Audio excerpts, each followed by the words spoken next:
You nothing! You are nothing! And you will never be anything. Never! Colin. Anybody know who you are? You miserable, presumptuous, no talent! You obviously don't have the talent! And Mike, the Ape Man. You're everything that's gone wrong in this world! You're self-consumed, no talent, mediocre piece of shit! PTR Radio.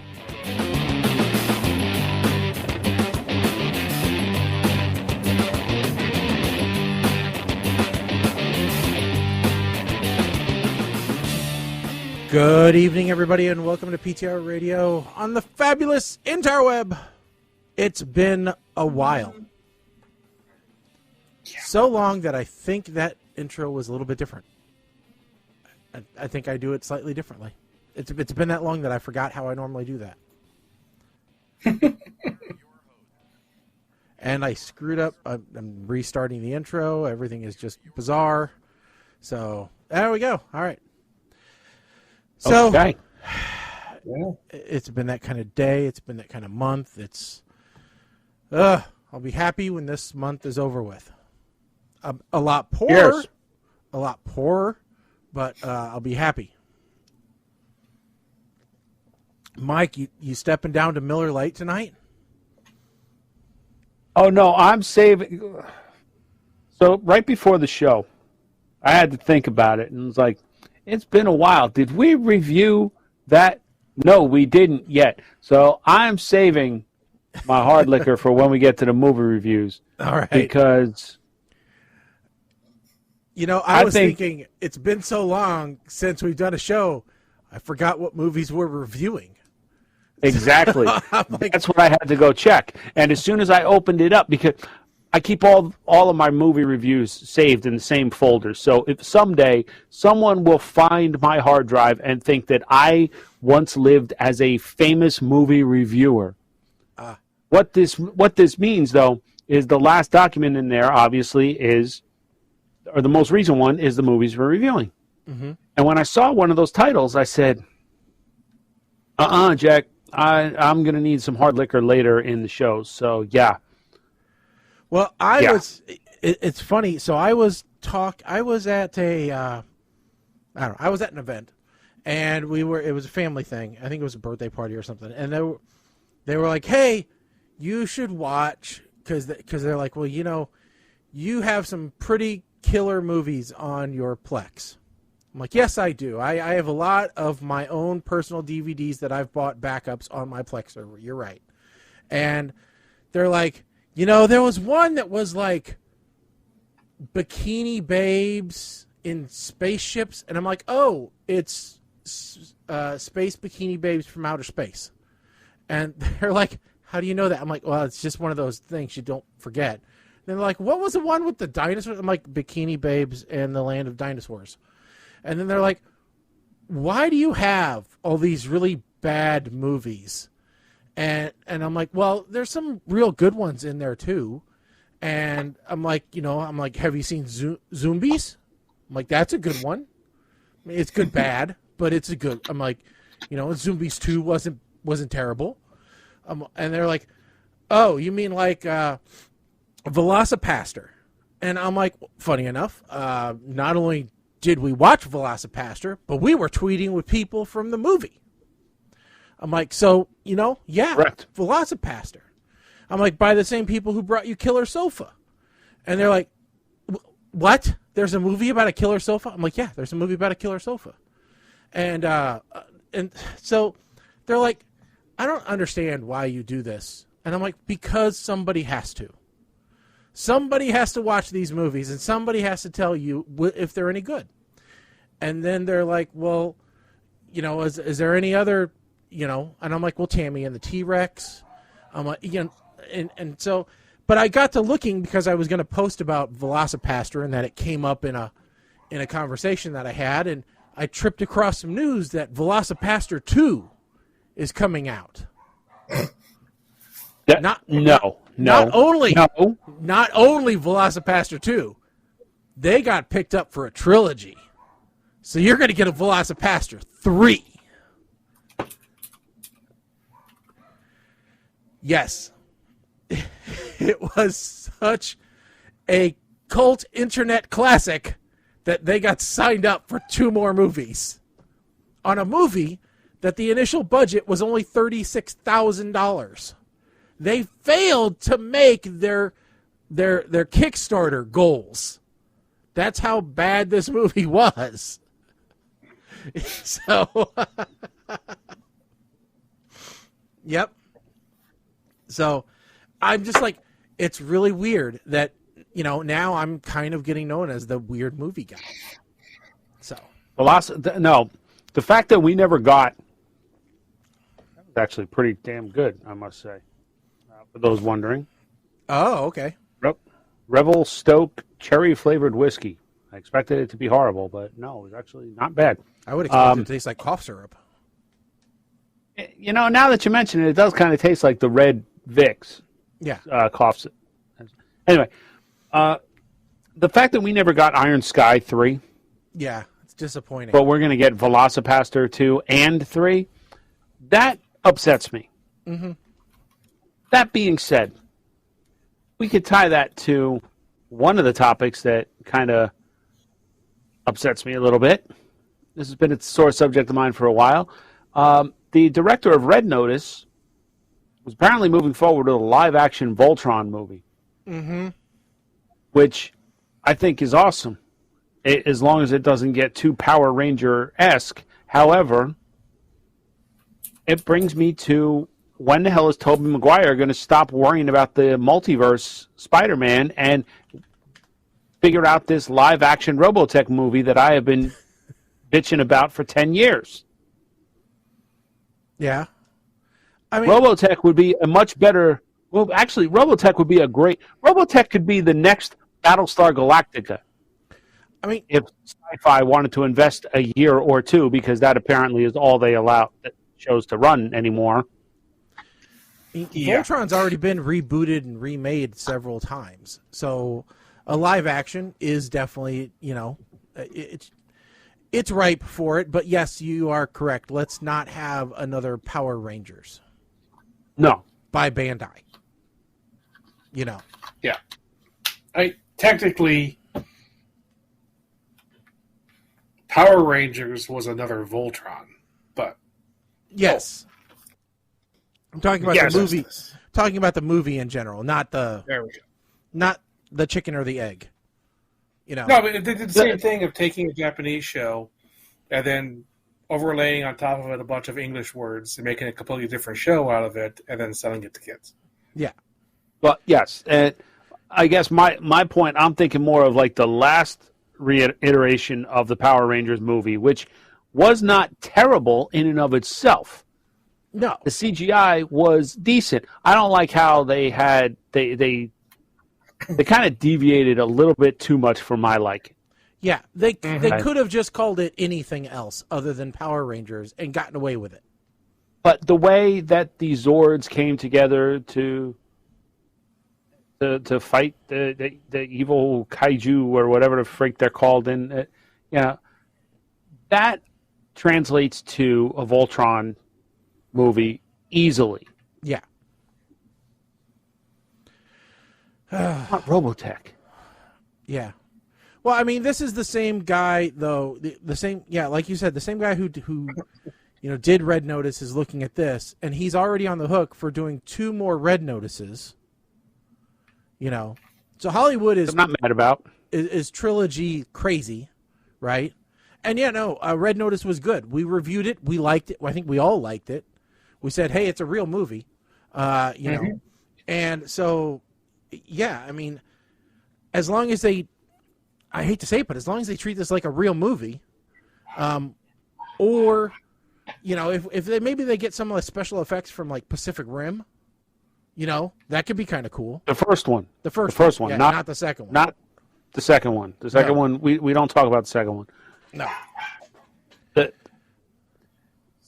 And this is the other thing. They have... All right, so Voltron was one of my most favorite cartoons when I was a kid. And I was excited when I was able to watch the original animation again. And at that point, I'm watching it, and I'm like, God, this kind of sucks. I just got tired of the repetition. And why they didn't just build Voltron, just form Voltron, kill the thing when it's little, don't let it grow up, and be done by home in time for lunch. Right. Okay, but here's part two of that, right? Like, you look at the original Battlestar Galactica TV series. They used a lot of the same shots of the Vipers and the Cylon Raiders and all, because it was all models and motion capture type, scale. Yeah. Practical effects, whatever, however you want to call it. So, yes, Voltron used a lot of the same animation cuts over and over again. Form Blazing Sword, same thing. Yeah. Every show. There was no variation to that. My point being, they have the opportunity to take this in a Battlestar Galactica-esque reboot and make it darker. Did you watch DreamWorks?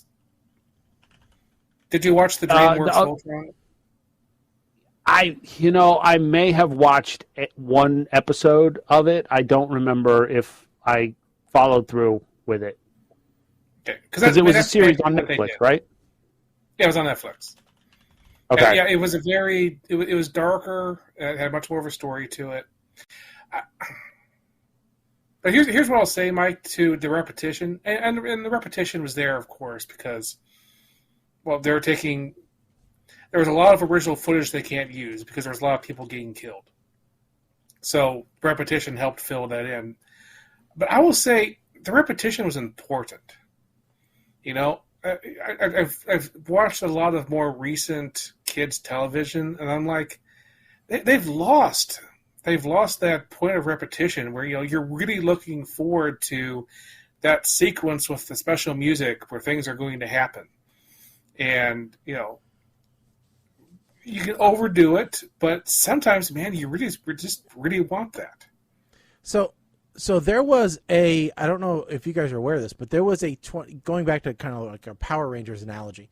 So there was a 2015 short film, fan film, called Power Rangers Unauthorized. And it was a dark, gritty re-imaging of the franchise. Was that the one that had Katie Sackhoff and James Van Der Beek? Yes, it was. Yes, and James played, I want to say... He was Rocky. So he was one of the Rangers, and he went bad, but all the other Rangers wound up getting killed by the Green Ranger or something. Yeah. Yes, I remember seeing that. Yes, it was that was awesome. That was 100% awesome. Yeah. So, I mean, talk about taking it in a different direction. That definitely would be one way to take it. You can take it to. There was a there was a Voltron comic a couple of years back. They took that too dark, and I was just like, no, I don't want soap opera. I don't want, drunk people trying to get. I don't need alcoholic pilots of the Lions that are trying to get. No. It's just like no, and by dark, like compare I the original. I understand. I agree. Yeah, I don't want. Now, granted, the Ron Moore Battlestar Galactica reboot that did go very dark for some episodes. Yeah. It got downright creepy in some episodes. I'll admit that, but kind of take every show has to push the boundary a little bit, like. Yeah. Even Fresh Prince, I'm thinking back like Fresh Prince when Carlton went out and bought a gun. I remember that episode. Or like when Will's dad came and left again. They all touch on those topics those really dark topics every once in a while. But I guess my point is if they gear this Voltron to people to my generation, the ones that grew up knowing it and would recognize the story a little more, not try to market it to a whole new audience, I think they might have something. Right. But damn it, I still say Robotech is just as much a marketable property. The problem is it's caught in ownership hell. Like, nobody knows who actually owns the rights to this story, which is a great story. And I know even Robotech, that was another one that was they took anime and they just re-edited and redubbed it. Wasn't it Super Dimensional Fortress? Wasn't that what it was actually called? I think. Well, yeah, because there's Robotech and there's Macross, and I think they actually combined the two. Yeah, they're all kind of intermingled in some ways. Yeah, it's kind of weird. I'll tell you what. Have you ever watched Space Battleship Yamato? Yes. They did do a. Well, there's been different versions of that too. I think I much prefer the more recent version of it, but they did do a live action of that, and that was very interesting. So if they could do something like the live action Yamato with Voltron, and now in English, so that you don't have to read it. Didn't they? And Shaggy, I've been kind of watching on Facebook. I don't think we had one come in. SDF-1, yeah. Nate said SDF-1 was the main ship. Yeah, but for some reason, I thought that Super Dimensional Fortress was the name of the original manga series. Then it became Robotech when they redid it in America via Harmony Gold. I think it was the owners. Shaggy, you got the messengers? I got it's it up not coming now. up for me. You should be able to get it now. So the original show was Super Dimension Fortress Macross. Okay, all right. And so that I one was later turned into Robotech. Okay, all right.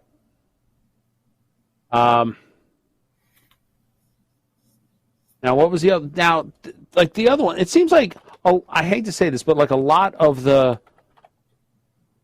original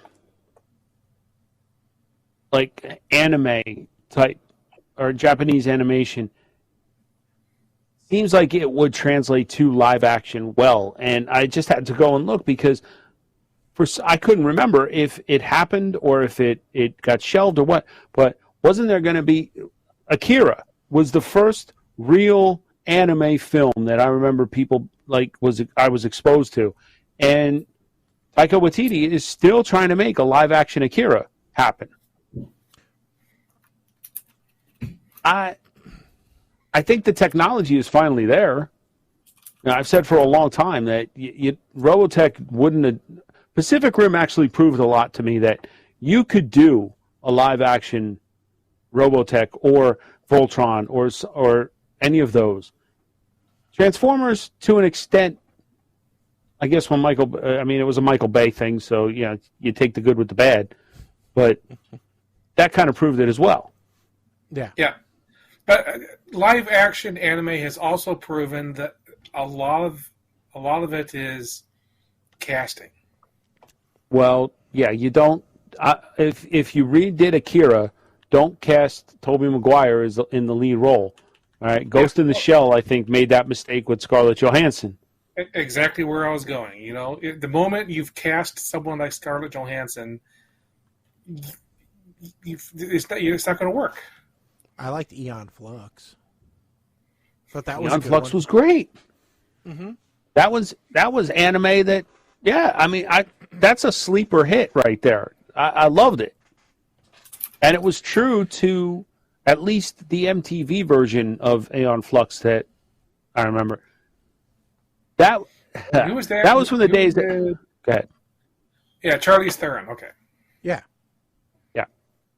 That was from the time, okay, I remember they was talking about they were going to make a live-action Daria, too. And there was a trailer for it. Somebody did a trailer for that on YouTube.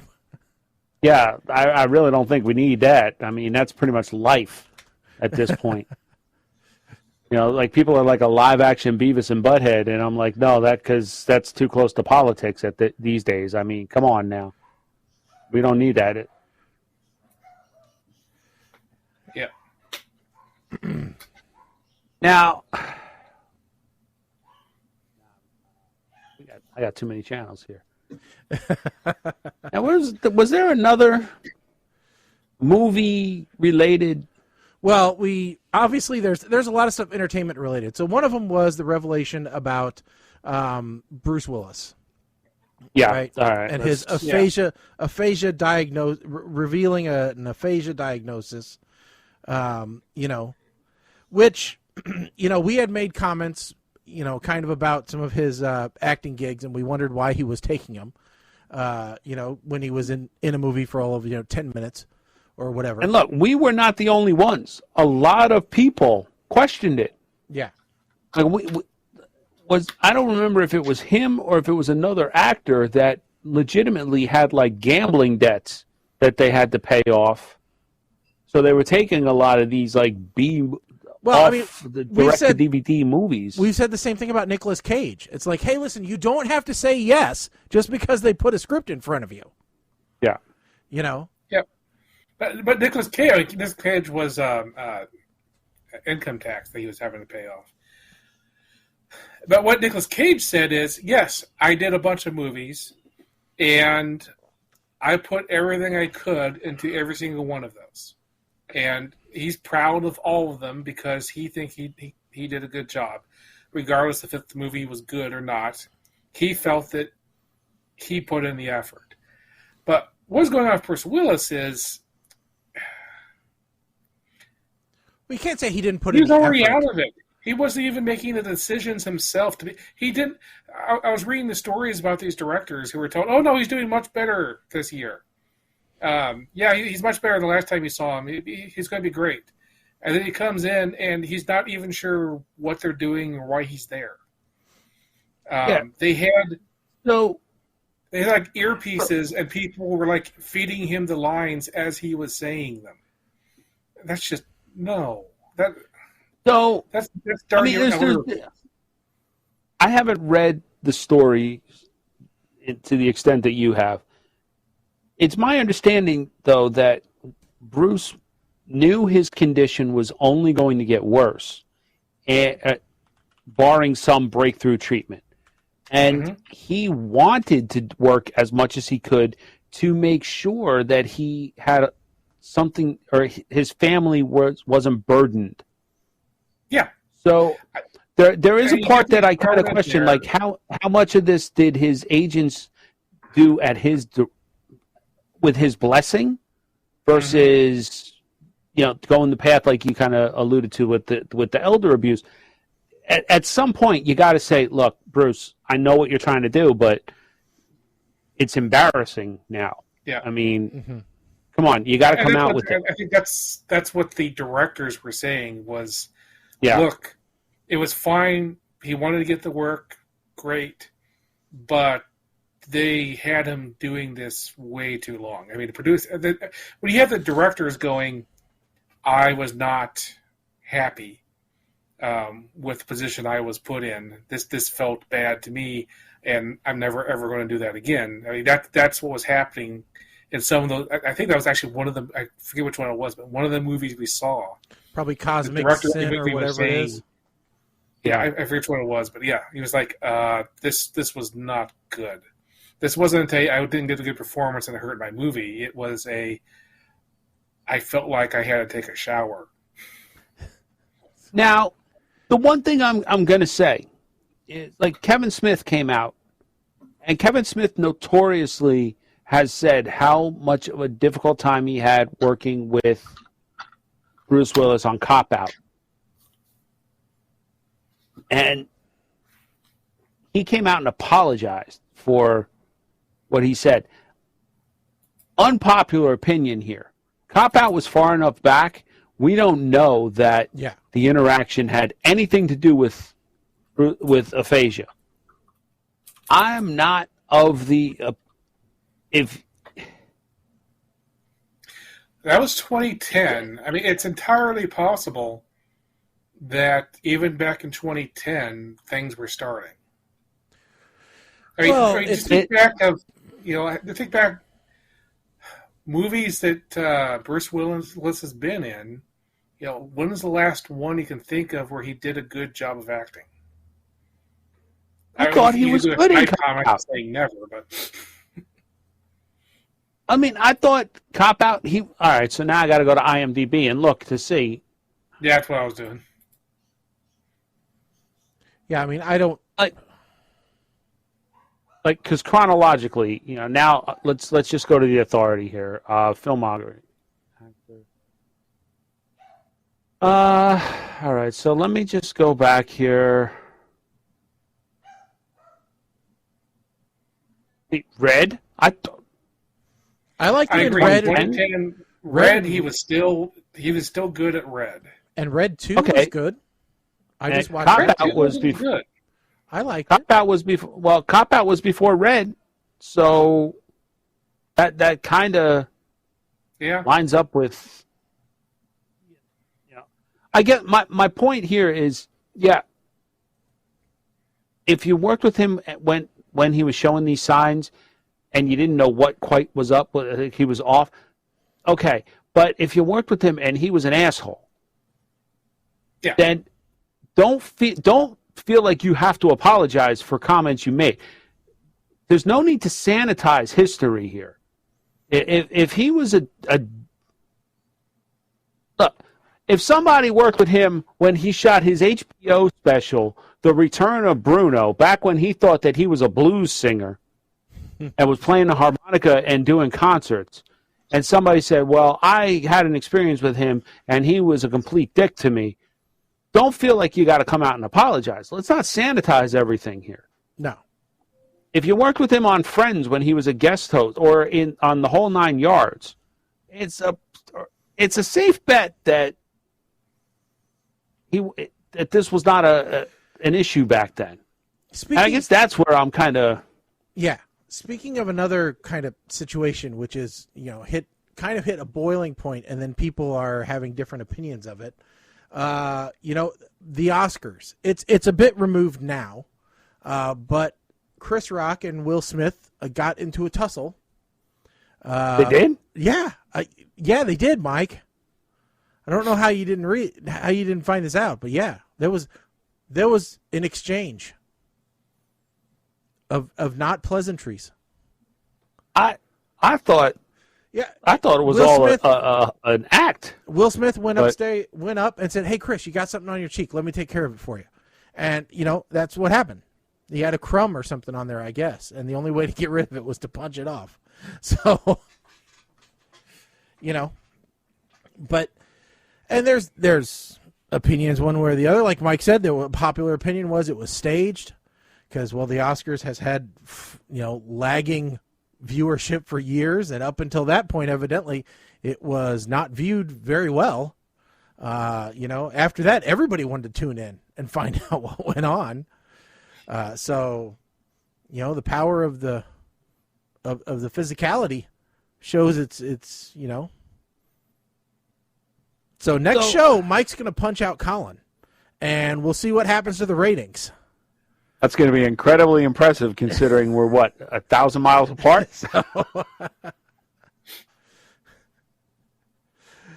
Come on.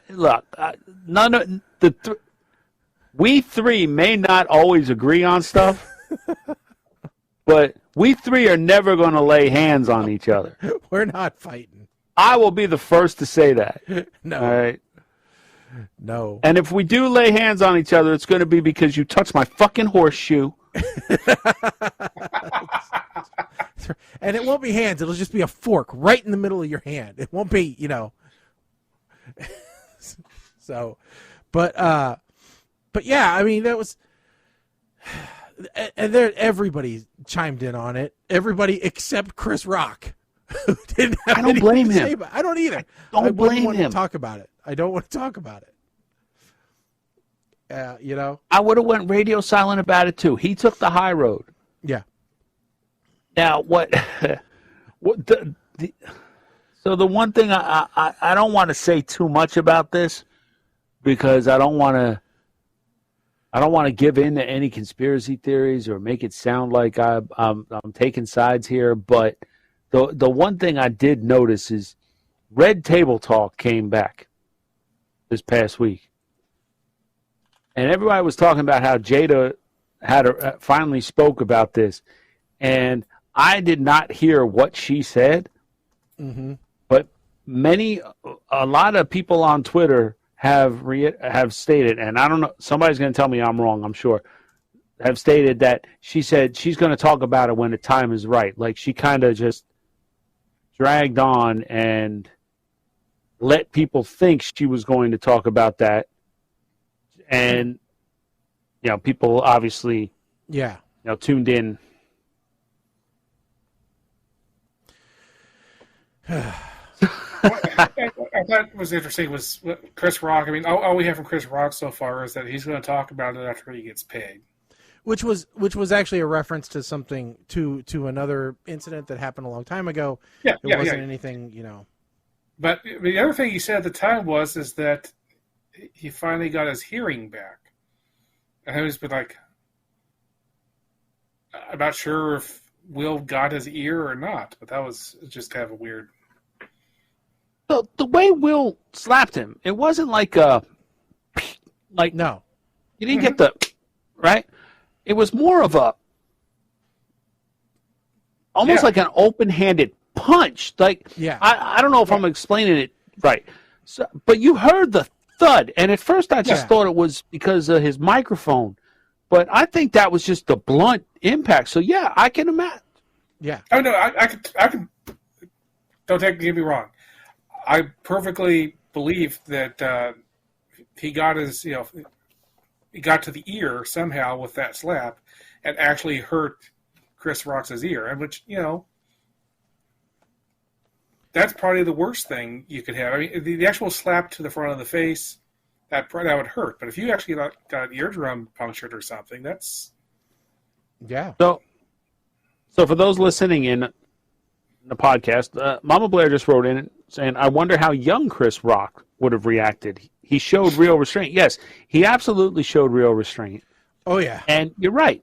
When he was younger, like in the CB4 days, he may have reacted differently, but on the flip side to that coin is Will Smith might have reacted differently as well. Because Will Smith was more of the bubbly, kind of comedic kid. Yeah. He wasn't serious. So the one thing I am going to say is I did notice, and there's been plenty of different angles of this, when Chris first made the G.I. Jane 2 joke, Will was laughing. Yes. Jada kind of rolled her eyes, and I took it at first as that's a cheap joke, ha, ha, ha. Not like offended by it. Yeah.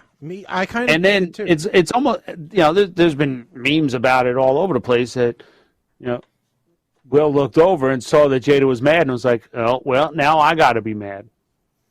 Mm-hmm. Shaggy, I'm sure you've been there with Angie, right? Where you thought something was funny and she was upset and you were like, well, I can't laugh at this.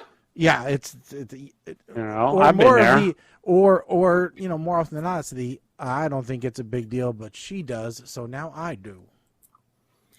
Well, I think there's a very good video of the expert on body language, and he was making the point, we don't know what happened because the camera cut away. So at the point where Will Smith is laughing, he is in, I'm a celebrity at the Academy Awards, I'm on auto, there's a comedian, he's saying something, it's my job to sit here and laugh at it, I'm not even really paying attention to it. That's what I'm here for. So I'm in this relaxed, ha ha ha ha ha ha. Mm-hmm. We don't have the footage in between to have. Did he look at her and then decide it was bad, or is this if the camera had stayed, would there be in Will Smith's face wait a second, what did he say? I mean, that's what we don't know. I really wish we had that footage in between. I thought somebody was taking a cell phone picture and they posted it. Somebody was taking, they were taping it with their cell phone who sat behind him, and they did release that. But I don't know. like I said, I saw the initial, and I didn't want to dig into it anymore because it's Hollywood drama, so it doesn't affect us until we get invited to the Oscars, and then you can bet one of us is going to make a fool of themselves so that we get a little bit viral hit, and so, you know, that's just the way it's going to go. It's similar to the episode title for today, which is, if Elon Musk wants to buy us out, we're for sale. We're not above being for sale. No, but before we go to that, I think we need to also mention that the Oscars made headlines for another bad reason. Yeah.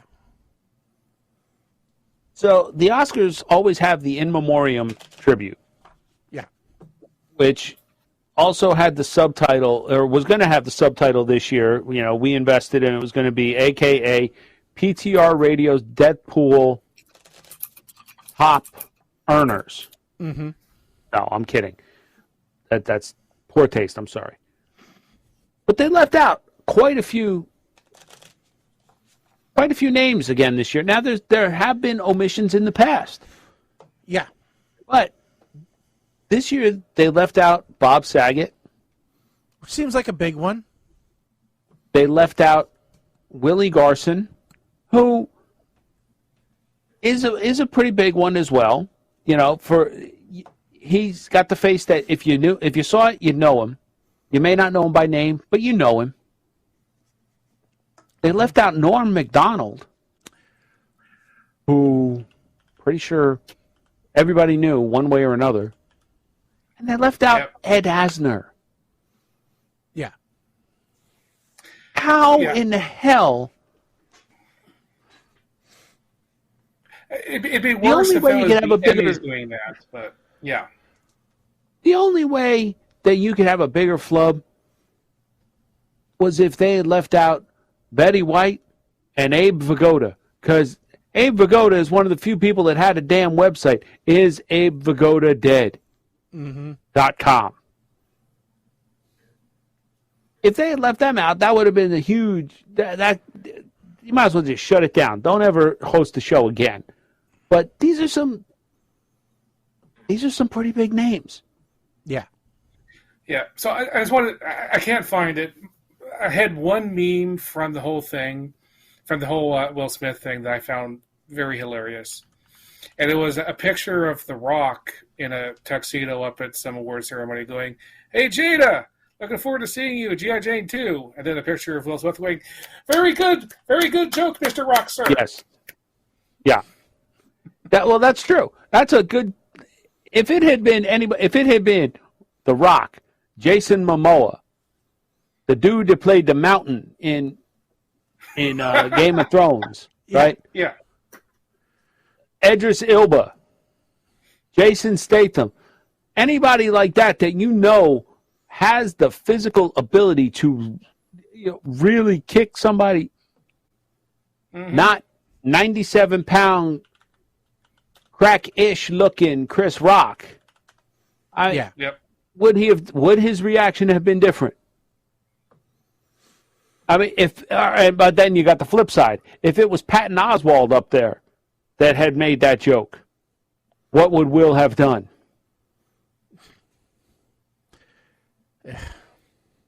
If it was Ellen DeGeneres up there that made that joke, what would Will have done? Yeah. You know, so thank goodness it was another black man and not a white guy. There's Ricky Gervais. Ugh. I just, Ricky Gervais would have been insulting him as he walked up and as he walked away. Ricky Gervais would have just thrown his beer right at him and been like, "Oh." All right. This is what you get when you have such a delay between episodes. Jackie, you started to... Man, did you see that last episode of MASH? Yeah. Shaggy, you started to steer us somewhere, and I kind of cut you off. No, that's okay. So, Elon Musk and Twitter have come to an agreement. Twitter has accepted the buyout offer from Elon Musk for $44 billion to own controlling stock of Twitter. One of my friends posted up, and he said, Elon just threw an extra $1 billion out of his pocket to buy Twitter. Meanwhile, I'm shopping the Monday after Easter for half-price candy. What class? I feel like I should have went to class more. And I said, one of you has a year's supply of Reese's eggs. Who's the real winner here? Yes. Because I kind of feel like... I'm still going with Elon. So. I don't know, man. That's like...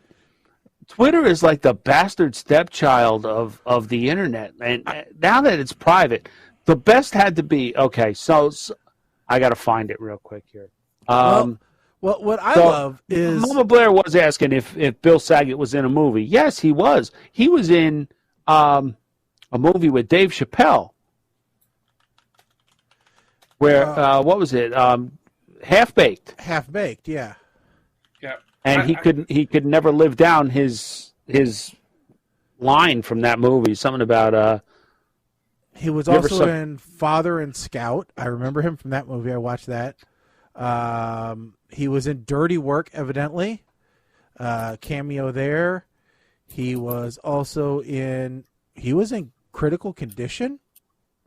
Really? That is interesting. Wally Sparks he was in? Well, Wally Sparks, that was the first movie I ever like. Spaced Out? Really? Watching. He was in that? Cool. Now I have to watch that one. So yeah. So I'm just looking through to see what a list was of who was in there. And because that's the problem. They can't. So it's less a question of who did they forget, and it's more of who did they include that we don't think should have been there.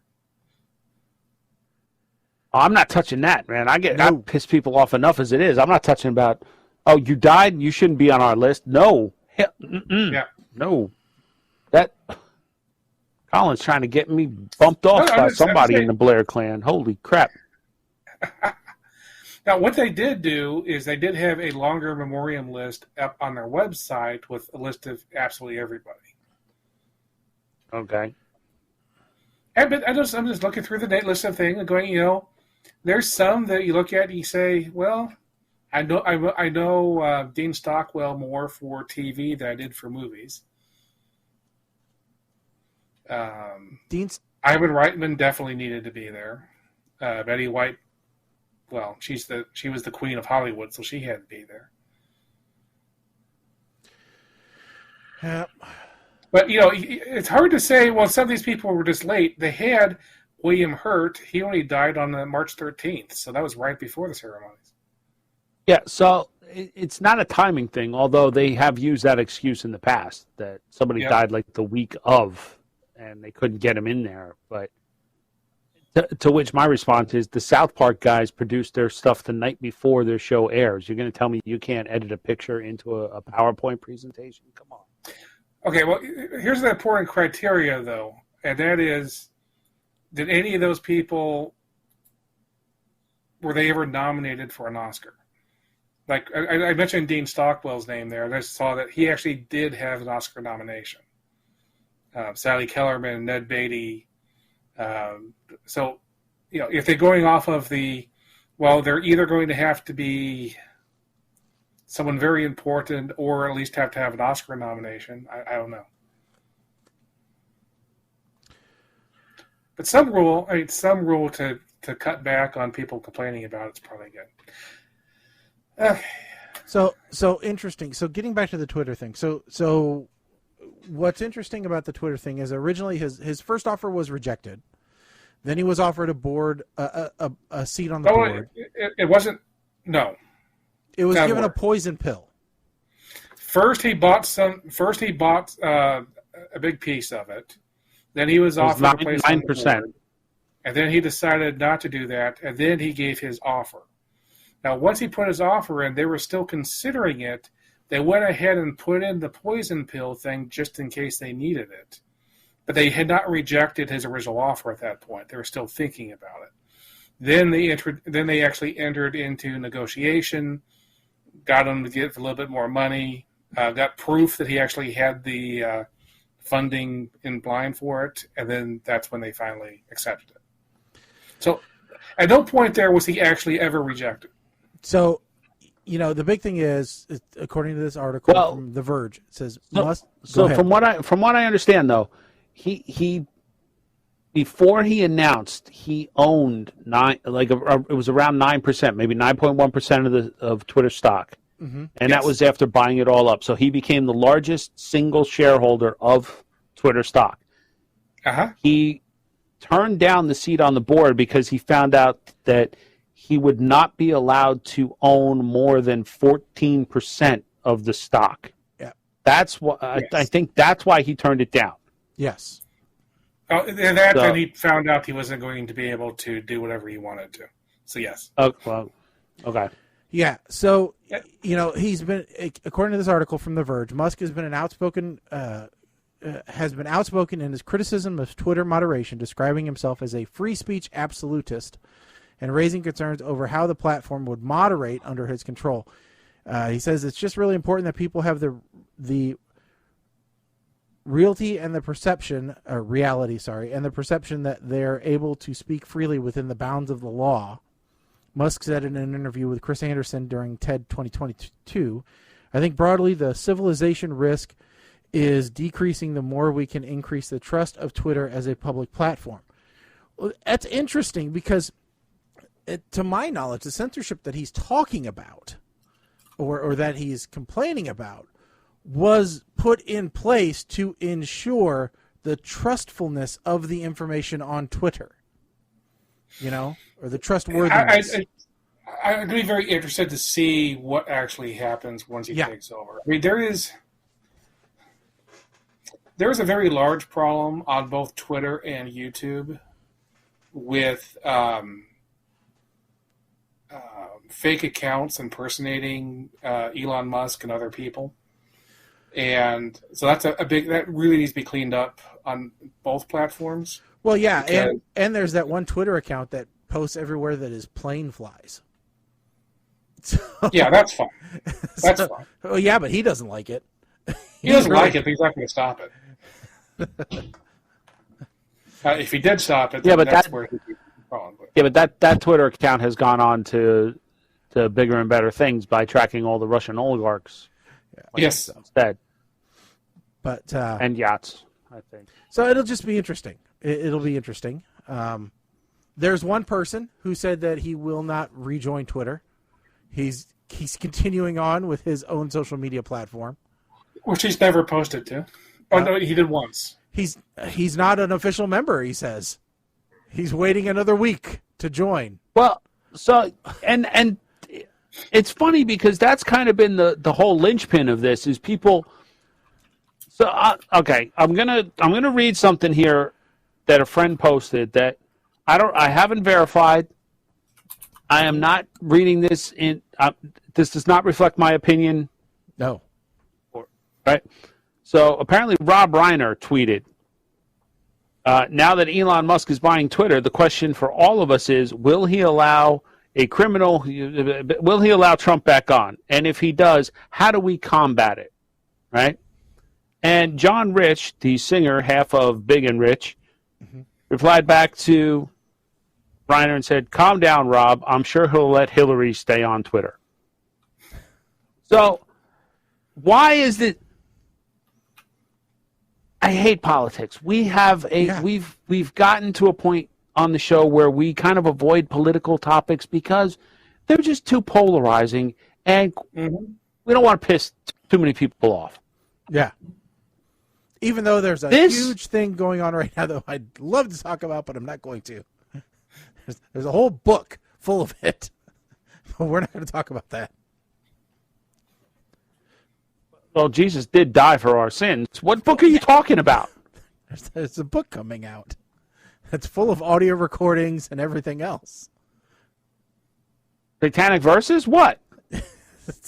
What is the name of that damn book? But yeah, there's a book based on the events of January 6th and phone calls that took place during, after, with prominent Republicans. Oh, okay. All right. See, that's how far removed I am at this point, because until stuff actually happens, I don't want to care about what could happen. All right, what happens. I mean,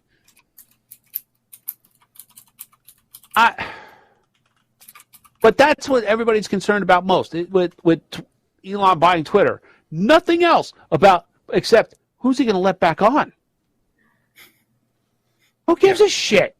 If you don't like it, don't use Twitter. It's the same with Facebook. If you don't like what's going on Facebook, don't use Facebook. Yeah. Or hide everybody that you don't want. It is what you make it. Doesn't matter who else is on there. That's actually the problem, Mike. I mean, when people are talking about the problem with social media, it's the hiding everybody who doesn't agree with you. Because when you do that, suddenly you're in an echo chamber, because all you see is everybody agreeing with you.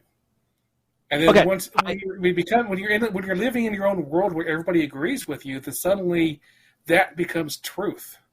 And suddenly you now believe that we all actually live on the moon, and that thing that we call the moon is actually the Earth, because everybody you can see on Facebook believes that.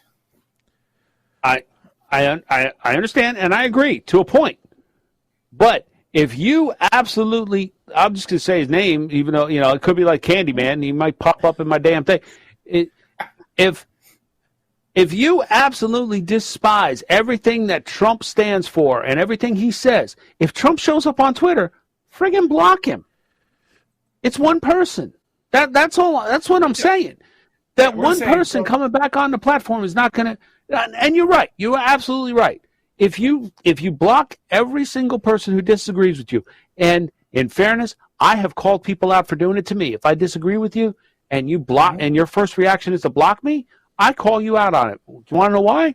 Because I am quick enough to screenshot what your last reply to me was. Mm-hmm. All right. So I agree with you. You can't sanitize it to the point where you are only following and only interacting with people of the same mindset. That is dangerous. Yeah. That is where issues come in. I 100% agree. Yes. And that's where Facebook is evil, because Facebook starts picking up on that and just starts throwing even more of the same at you. And then you're not. Anyway, that's the problem with Facebook. That's not a problem with Twitter. I mean, Twitter is so fast moving. Here's the problem with Twitter, is the amount of people who overreact at the lack of reaction. So what happened today, okay?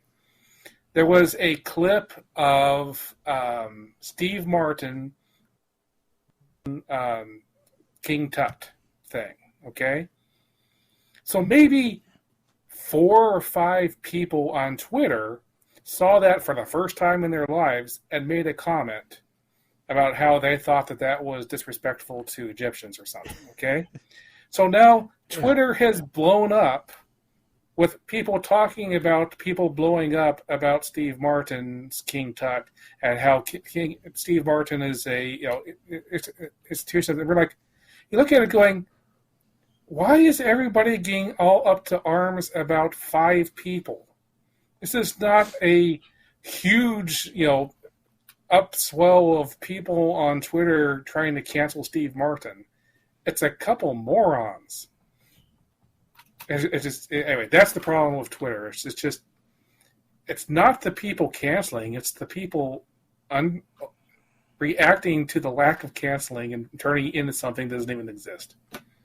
So, and it happens both ways. That goes both ways. It happens all the time on both sides. So part of it, I wonder, is and maybe this is part of what Elon is thinking is part of this the algorithm that calculates what is trending. Yes. I will see a celebrity's name trend, and I will be the first one to admit I click on it. Why? Because Caesar over here is still maintaining the database in case we ever decide to run a celebrity death pool again. So I got to see if Denzel Washington passed away, if he's trending. Mm-hmm. I got to see if Bill Murray passed away because he was trending. Mm-hmm. Turns out he was trending for different reason. Well, so that yeah. Yes, that's the algorithm. If we can get access to the actual algorithm and everybody can see it and say, okay, this part here, this is the evil part, let's fix it. We're playing a game! Yay! Okay. So, since we're talking about the internet, we are going to play Ask the Internet from our friends at Barstool Sports. Is this that damn percentage thing again? No, it is. No, it's not. It's not the percentage thing. Okay. And Mike, or actually, Colin, we'll start off with you. Okay. Do we need anything to write on? No, not really. Okay. No, these are just questions. A poll was taken of the internet. Okay? So according to Barstool readers, what percentage of Barstool readers okay, so here's the question. I'll just ask you the question. We'll forget about the percentage. People in the world. We'll just ask you the question and see if you agree with the Barstool readers. Okay. They're the reason that Heavy Water is actually like #1 seller on Amazon, not because of people with Mega E. Here you go. Who has the easier job, Santa Claus or the Easter Bunny?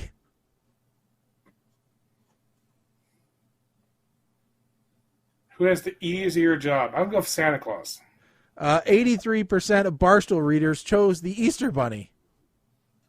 They said the Easter Bunny has an easier job than Santa Claus. Crapping out chocolate eggs and hiding them in your yard is easier than flying around and having an army of slave labor.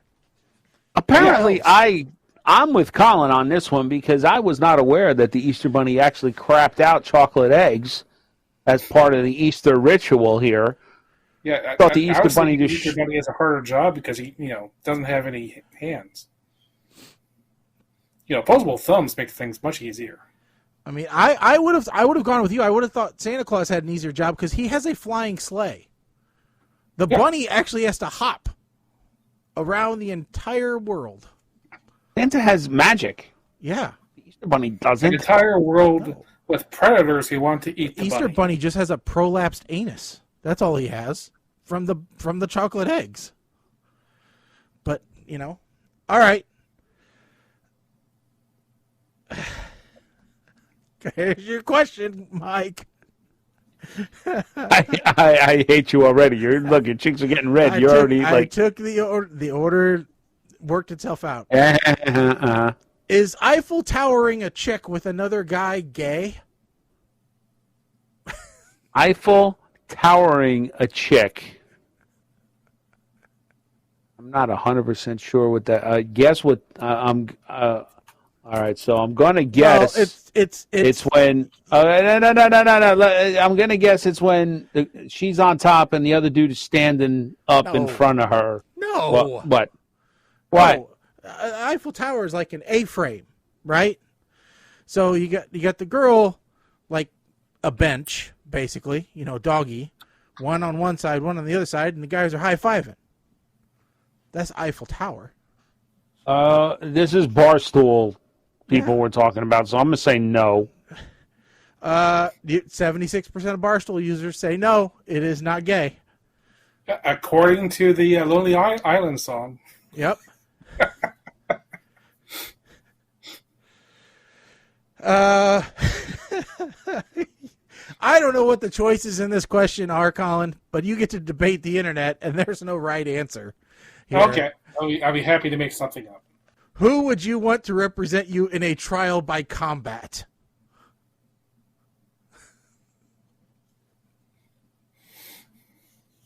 Oh, is that it? That's or it. Is there choices? No, I said there's no choices. No, what? This is the card.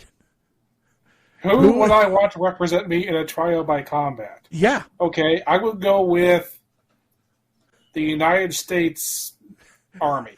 No, it's a one-person answer. Trial by combat is one person. We all know this. Okay. Oh, okay. I got my answer. Okay, go ahead, Colin. I guess it depends on when this happened. But we'll say if it was in the past, then it obviously would have to be Chuck Norris. Chuck Norris. All right. So young Chuck Norris. Or I guess if I was going with a more recent, Charles Nelson Riley. You're going with a funny guy? Okay. All right, Mike, what's your answer? Thanos, pre-snap. Pre-snap. Y'all got the Infinity Stones. Somebody's going to come after me? Infinity Stones? Yeah. There you go. I win. All right. Here you go. Here's another poll for you, Mike. Right up your alley again. When you're drunk, is it better to get laid or have the ideal drunk meal? What? That's the question. When you're drunk, is it better to get laid or have the ideal drunk meal? Well, again, since this is Barstool we're talking about. Yep. True that. I'm going to have to go with get laid. You'd be wrong. 53% of Barstool users said they go with the food. 53%. Okay, you know why? You know what the slight tilt was? One bite, everybody knows the rules. Huh? Pizza review time, Frankie. One bite, everybody knows the rules. I got this pizza. Look, go down the carriage. Look, no flop. Good crisp.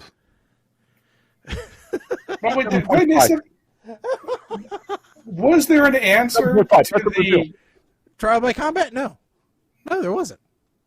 I mean, other than the obvious, which is Will Smith. What do you do with the car? I don't understand this as a game. It's just to go around the room and answer stupid questions. Oh, okay. Okay. Colin, I'm going to give you the trial by combat, though. All right. Mama Blair says, I thought the reindeer crapped out the chocolate poop.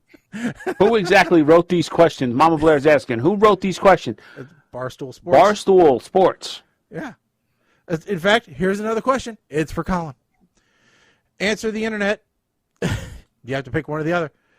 Would you rather live your life as is or be a billionaire, but you have to blow a dude every day?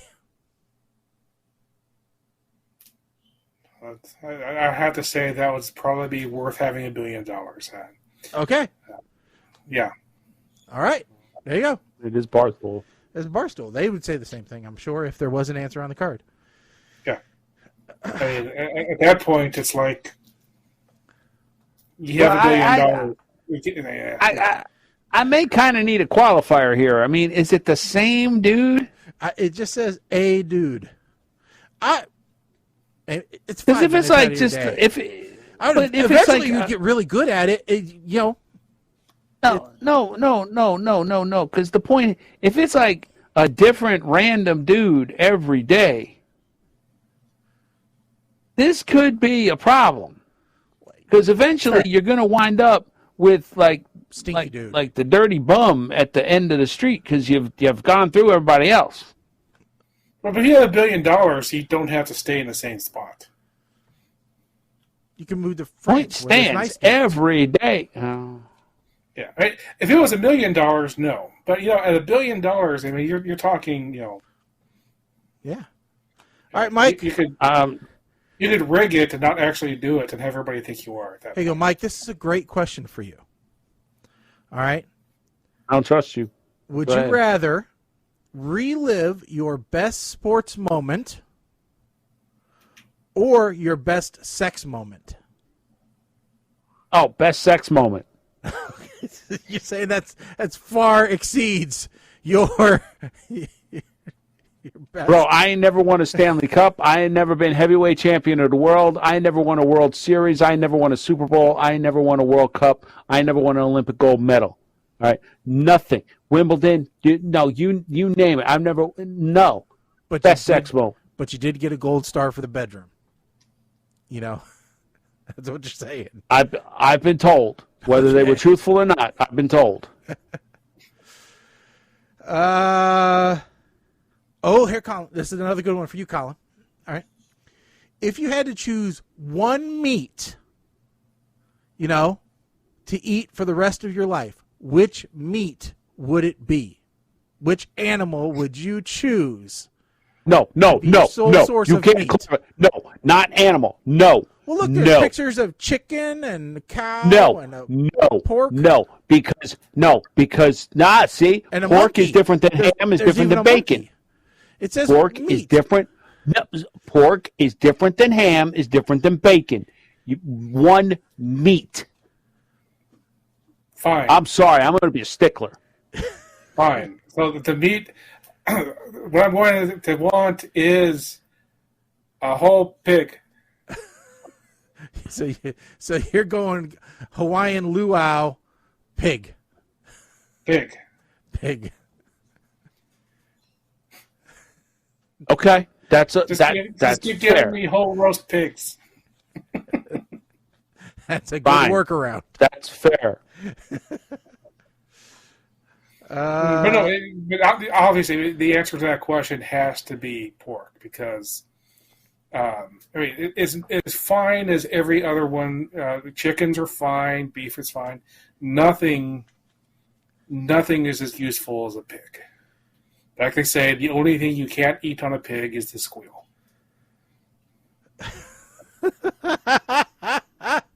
That's great. I'm writing that one down.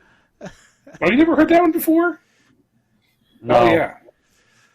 That may be my Wordle fact of the day tomorrow. All right, Mike. In order for you to live, you have to kill a blind child who has the greatest voice of our generation. Are you killing the kid? Wait. Oh, I'm so going to hell. Can I travel back in time for this one? What, about 10 years or so? Yeah, perhaps.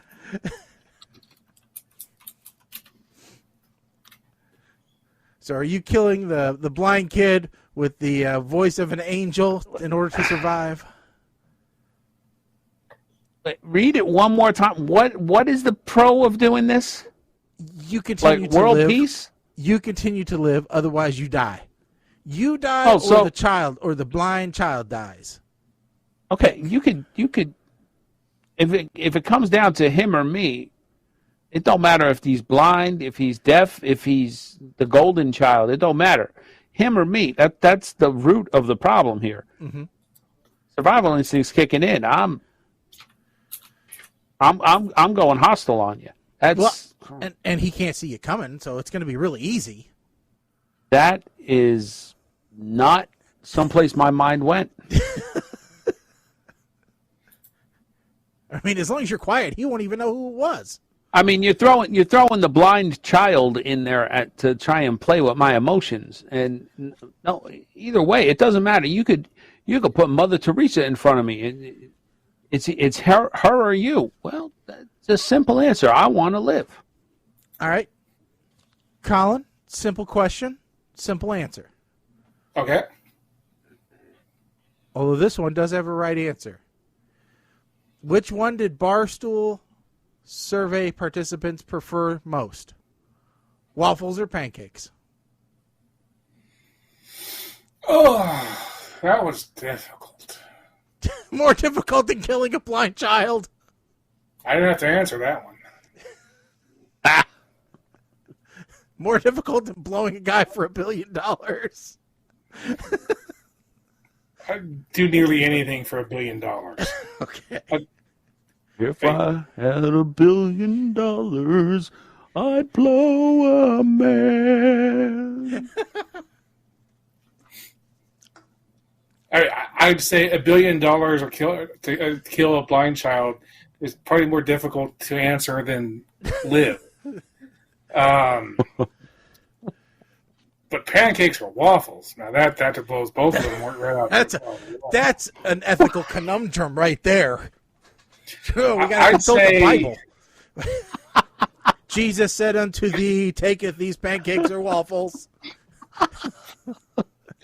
I'd pick pancakes simply because there's a lot more variety in pancakes than waffles. You're wrong. Barstool users like the little pools for the syrup. They 52% say waffles. Alan has never had a stuffed waffle before. He needs. I've had a stuffed waffle. I'm just thinking, I like the IHOP waffles with the All right. the grain ones. Okay, saying IHOP when you're talking about waffles or pancakes is kind of like saying Red Lobster when you're talking about seafood. I mean, that's like the most generic of generics. Yes, but that's what everybody has. So if I say IHOP, everybody knows what I'm talking. What if they have a Waffle House? Okay, I say he's relating. He's relating to the audience, not. Yeah. I'm okay. Okay. No, in my head, I'm comparing which do I think is better, a waffle or a Charlie Parker's pancake big enough to live in. Mm-hmm. And you would have no idea what that is. That's the size of a medium pizza. Okay. All right. Don't answer this, Mike. I'm just going to tell you the ridiculousness of the question, but you are not to answer this one. We'll move on to the next card as soon as I read it. And you'll find out why in just a second. All right. Which NFL team would win? All white players or all black players?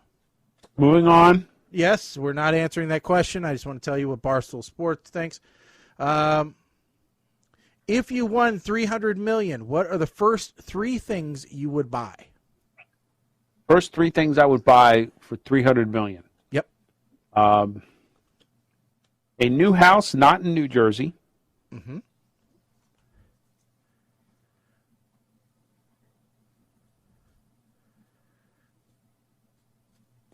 That's really all I care about right now. A new house, not in New Jersey, that I would buy the fiber optic line to provide internet to said house. Mm-hmm. Because it most likely would be someplace far away. Correct. And you buying Kim a goat? Maybe some chickens? I'm not buying Kim a goat. I'm gonna buy Kim a steel building on said property that will be the new home of Butterstown with all of the machinery that she, all the manufacturing machinery that she would want. Yep. That she keeps saying in our next house. Yep. Sounds good. Those would be the three. Although the new house would really be the first one, and that'd be it. All right. Okay, no, not answering that one. Not asking that one. It's a bit crude. All right, Kyle. Nope, not that one either. I think we got into the rough cards. Here we go. Okay, this is a good one. Good one for Colin. Would you rather be, there's three choices here, the most attractive person in the world but blind, the best singer in the world but deaf, or the best chef in the world but have no sense of taste? Third. The best chef in the world but have no sense of taste. Yes. But mostly just because that's the one I can do without. Yes, but as many COVID sufferers would tell you, it's not much fun. No, it's not much fun, but there are two things I must be able to do. I must be able to read a book, and I must be able to listen to a book. As long as I can do one of those two things, then the other senses, all right, or just at least one of those. Yes, a lot of chefs have no sense of taste, and that's why so many chefs smoke. Yeah. I don't understand that. Yeah. Well, other way around, but yes, I understand. All right. And Mike, we'll do this is the last round. It's the last one for you.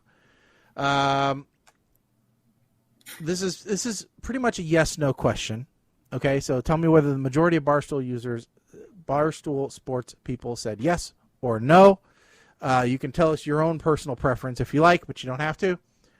Are there sacred days when you refuse to masturbate, i.e. funerals, tragedies, religious holidays, etc.? All right, so Barstool listeners, Barstool fans are going to say no. In fact, I think there may be some kind of Barstool challenge that kind of like the Opie and Anthony have sex in St. Patrick's Cathedral thing, where it's like, okay, where's the most unusual place you've been able to masturbate? So I think Barstool users are going to say no. Me personally, of course there is. There are limits to inhibitions. Okay, 75% of Barstool users readers said yes, there are sacred days when they do not. These are a bunch of liars. Like okay, these are guys that worship the ground Dave Portnoy walks on, and he would they're bunch of liars living in mommy's basement. Liars. Too much thought into it. All right.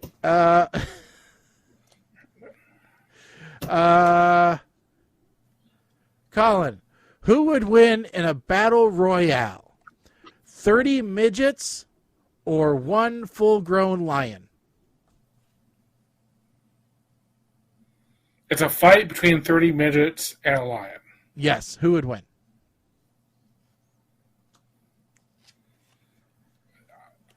Are they armed midgets? No, they're just 30 regular midgets. They're Ewoks. They picked them up from the cast of The Wizard of Oz and said, here you go. No, they picked them up from the cast of Under the Rainbow. Yes. Or which possibly Willy Wonka. Okay. For a lion, I'm going to say midgets. If it was a tiger, I'd say tiger. So you're saying lions are more of a puss than tiger is? Lions are weaker. Lions are more fragile than tigers. What about bears? Oh my! Back in the oldie times, when they were doing different animals fighting other animals, they thought that'd be a fun idea to get a lion and a bear. And so they had those two fight, which consisted of lion goes roar, roar, bear went Will Smith slap, lion dead. Now, okay. Bear versus tiger, that's actually a fight. I mean, there's a chance the tiger might win, but probably not, depending on the size of the bear. And that is. But bear versus lion was never in question. And that is Ask the Internet for tonight's episode. All right. Okay. You guys are lucky that this is not available anywhere, because I would have been invoking some serious privilege here and saying we're reviewing Under the Rainbow on the next show. Is that the one with Chevy Chase, Carrie Fisher, no, and a whole bunch of little people? What was let's see here, hold on. I was talking about this the other day, but I don't think it's her. Who was in Hitchhiker's Guide? Who was the girl in Hitchhiker's Guide to the Galaxy? Oh, Zoe Deschanel. Okay. Zoe Deschanel. I think she was in a movie called The Oz or something.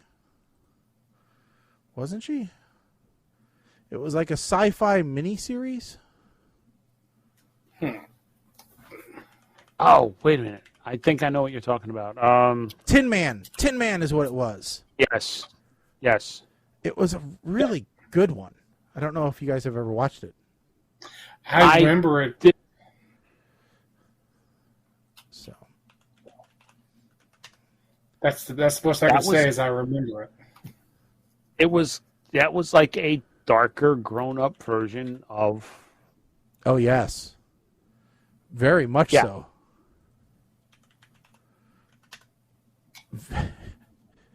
Yeah, it was pretty dark, but it was good. Huh.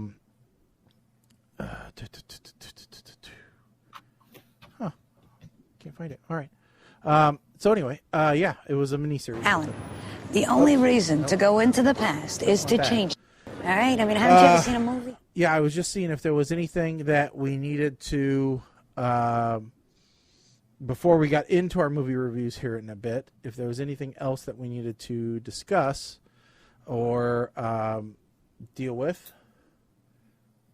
No, I had posted a list. Oh, and I had two. So the list I had posted was a bunch of fans share their wildest film theories. And some of these, when I read through the list, I was like, I can get behind this. Fans share their wildest film theories. Ridiculous as it sounds. Okay, so some of them are: Forrest's son wasn't really his. Jenny knew she was dying and wanted someone to raise her kid. Jack was a figment of Rose's imagination. That one I can almost get behind. Donkey was once a child in Pinocchio.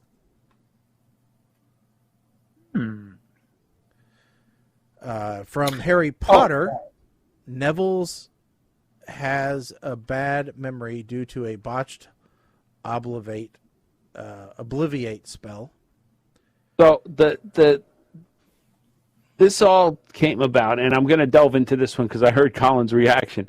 This one kind of came about because people were like, what if Harry wasn't the chosen one? Right. Kind of like, I mean, right? yeah. What if it was Neville and somebody tried to wipe all the misery away when Neville failed with a bad memory spell? Yeah. The Joker from The Dark Knight is a former Black Ops soldier gone rogue. I mean, you could say the Joker from The Dark Knight is a former dog trainer. I mean, you know, you can say anything on that one. Doc Brown is Marty from the future. Okay. No. Let's see here. I'm gonna jump down because here's another one that I think Colin might find interesting. By and large, is the biggest Pixar villain. I've seen that one. John Wick is Neo if he took the blue pill. I like this one as well. The events of Greece are Sandy's dying thoughts after drowning, hence the flying car. I've heard that one before. I have. Yes. Yeah. Yeah. I'm all about that one. Grandpa Joe is the real villain of Willy Wonka and the Chocolate Factory. Now, the next one I don't think is necessarily all the grandparents. Well, no, the next one I don't think necessarily is a theory. I think it's somewhat, confirmed. James Bond isn't one person; it's just a cover name. Never really been confirmed within the movies, but it's a fun idea. Yeah, because there was a new 007, and her name was not James Bond.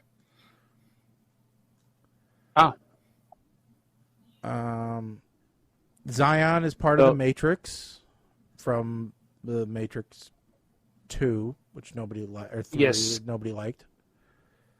You skipped the Twilight one, which I think would actually make Twilight a little more easy to watch. That Bella was actually hit by the car in the first film, fell into a coma, and all of the events that follow are just her dream. Nah. Which is why the vampires sparkle.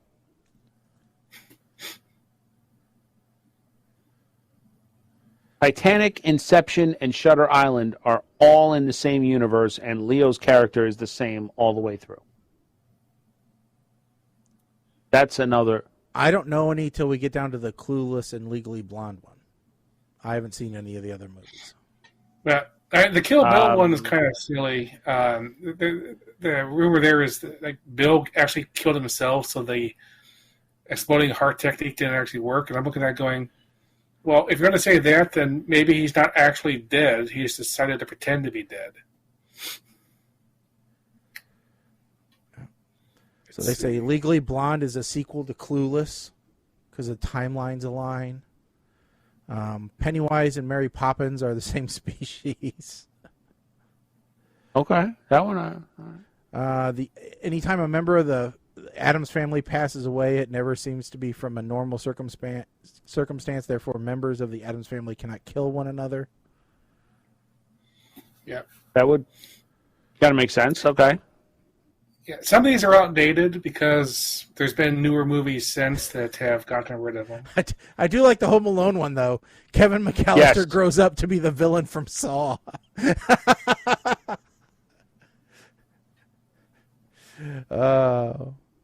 So the Ferris Bueller one, Ferris Bueller all took place in Cameron's head. He's the embodiment of everything Cameron wishes he could be.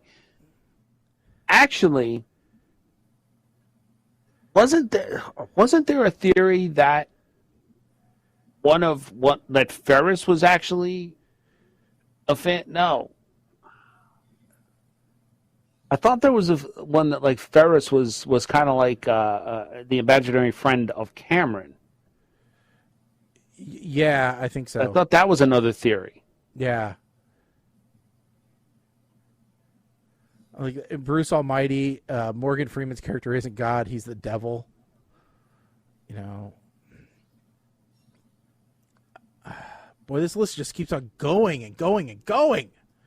We could stay here forever. I didn't know it was this. So, anyway. Well, okay, so the Pixar movies are all part of the same universe. I think that's been a theory for quite a while, because there's a bunch of connected stuff here. It gets harder and harder as they get more and more movies, but people still make it a competition to figure out how to do it. Yeah. So there was another list on here of movies, because we've all pulled the ripcord on a movie, I think, from our movie review. At some point, we've all said, okay, that's enough. We can't handle this anymore. But somebody came up with a list of the worst movies they couldn't even finish. And here's some of the controversial takes. Now, I'll admit, I haven't watched some of these. So the 2010 version of The Last Airbender, which was a live-action version of the cartoon. I remember watching it, but I don't remember anything else about it. 2004's The Village.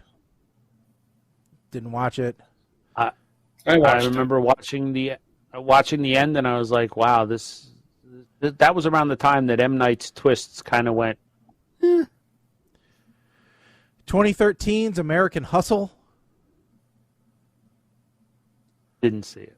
2016's Sausage Party. I know a lot of people that didn't even bother to start watching it or didn't finish it. Yeah, I'm on the former. The end scene was hilarious. I'm sorry. I've seen the end scene. I haven't seen the rest of it. If you have low morals like I do, or if you're scum of the earth like I am to an extent, Sausage Party is a hysterical movie, especially if you're drunk and or high. 2007 Spider-Man 3 with Tobey Maguire. It was okay. 2007's it's not as good as the first two. 2007's Freddy Got Fingered. One of the worst movies of all time, which I have never seen, because that was back when I was on a huge Siskel and Ebert kick. I don't believe that they would have liked Tom Green at all. No, they... Yeah. Yes. Kenna, you and I are... That movie scarred me for life. Game over, man. 2017 is The Greatest Showman. Evidently, it was supposed to be a great show, but it's a musical, so I didn't watch it. 2004's Napoleon Dynamite. Very polarizing. Some people love it, some people hate it. I will fight anybody who thinks that movie is stupid. 2009's The Human Centipede. Not going to watch it. Not one of. I don't understand why you would start watching it. Hold on. There was Human Centipede 1. Yes. Then they made 2. Yep. And then they made 3. Yes. 3 movies I've never seen. Blade Runner from 2049 from 2017. Again, I liked it. not one of mine. The Witch from 2015. Tom and Jerry from 2021. Beautiful Creatures from 2013. Bridesmaids from 2011. I thought that got good reviews. So did I. Zoolander 2 from 2016. I forgot. Les Miserables. Les Mis, I think people, because this one, not because it was bad, but because it got kind of graphic. Here's one that I don't understand what people were expecting when they started watching it. Epic Movie from 2007. It was already a parody movie.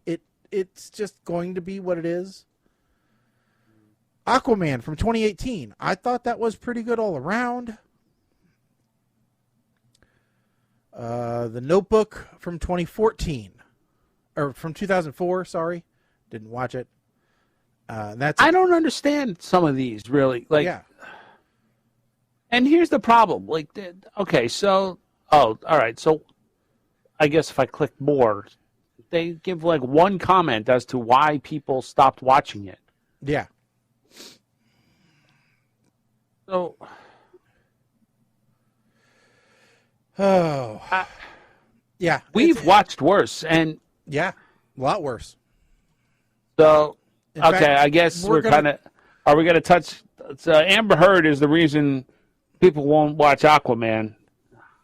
I think people don't watch Aquaman just because Aquaman is the biggest underrated superhero out there, and this was long before Amber Heard was as an actress. I don't know. She's like the dollar store Ryan Reynolds' wife. What's his wife's name? Nicole Kidman.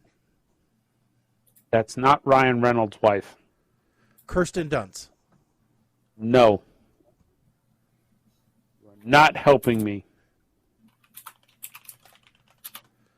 Brooke Lively.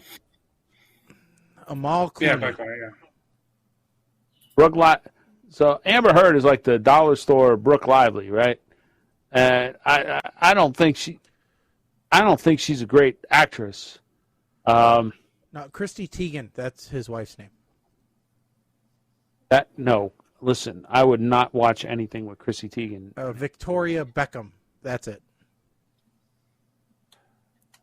Now you just Chrissy Teigen isn't an actress, right? She's just a social influencer. I don't know what she is. Mama Blair is saying Blade Runner. Watching it with my mother-in-law, she was watching a completely different movie. Colin had to explain the plot and gave up. Listen, 2049 to me is one of those sequels the original that Blade Runner. made. Sorry, The original Blade Runner. That's the whole. I got it right. Or maybe 2049. I don't remember. His wife's name is sure Portia de Rossi. Sorry, I got that wrong. So I can't remember what it was. There was a movie in the last couple of years. I think it was back when I was doing Movie Pass, where I watched I was in the theater. I watched about halfway through the movie, and I realized I think I would be happier not to be here anymore. And I actually bailed out of a movie in the movie theater for the first time.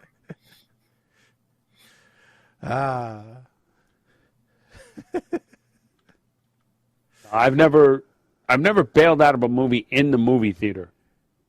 When you paid like $15 for a movie, you're going to watch the movie. Oh yeah, I agree. But if you have a Movie Pass or AMT A-list, it's like I don't actually have to finish this.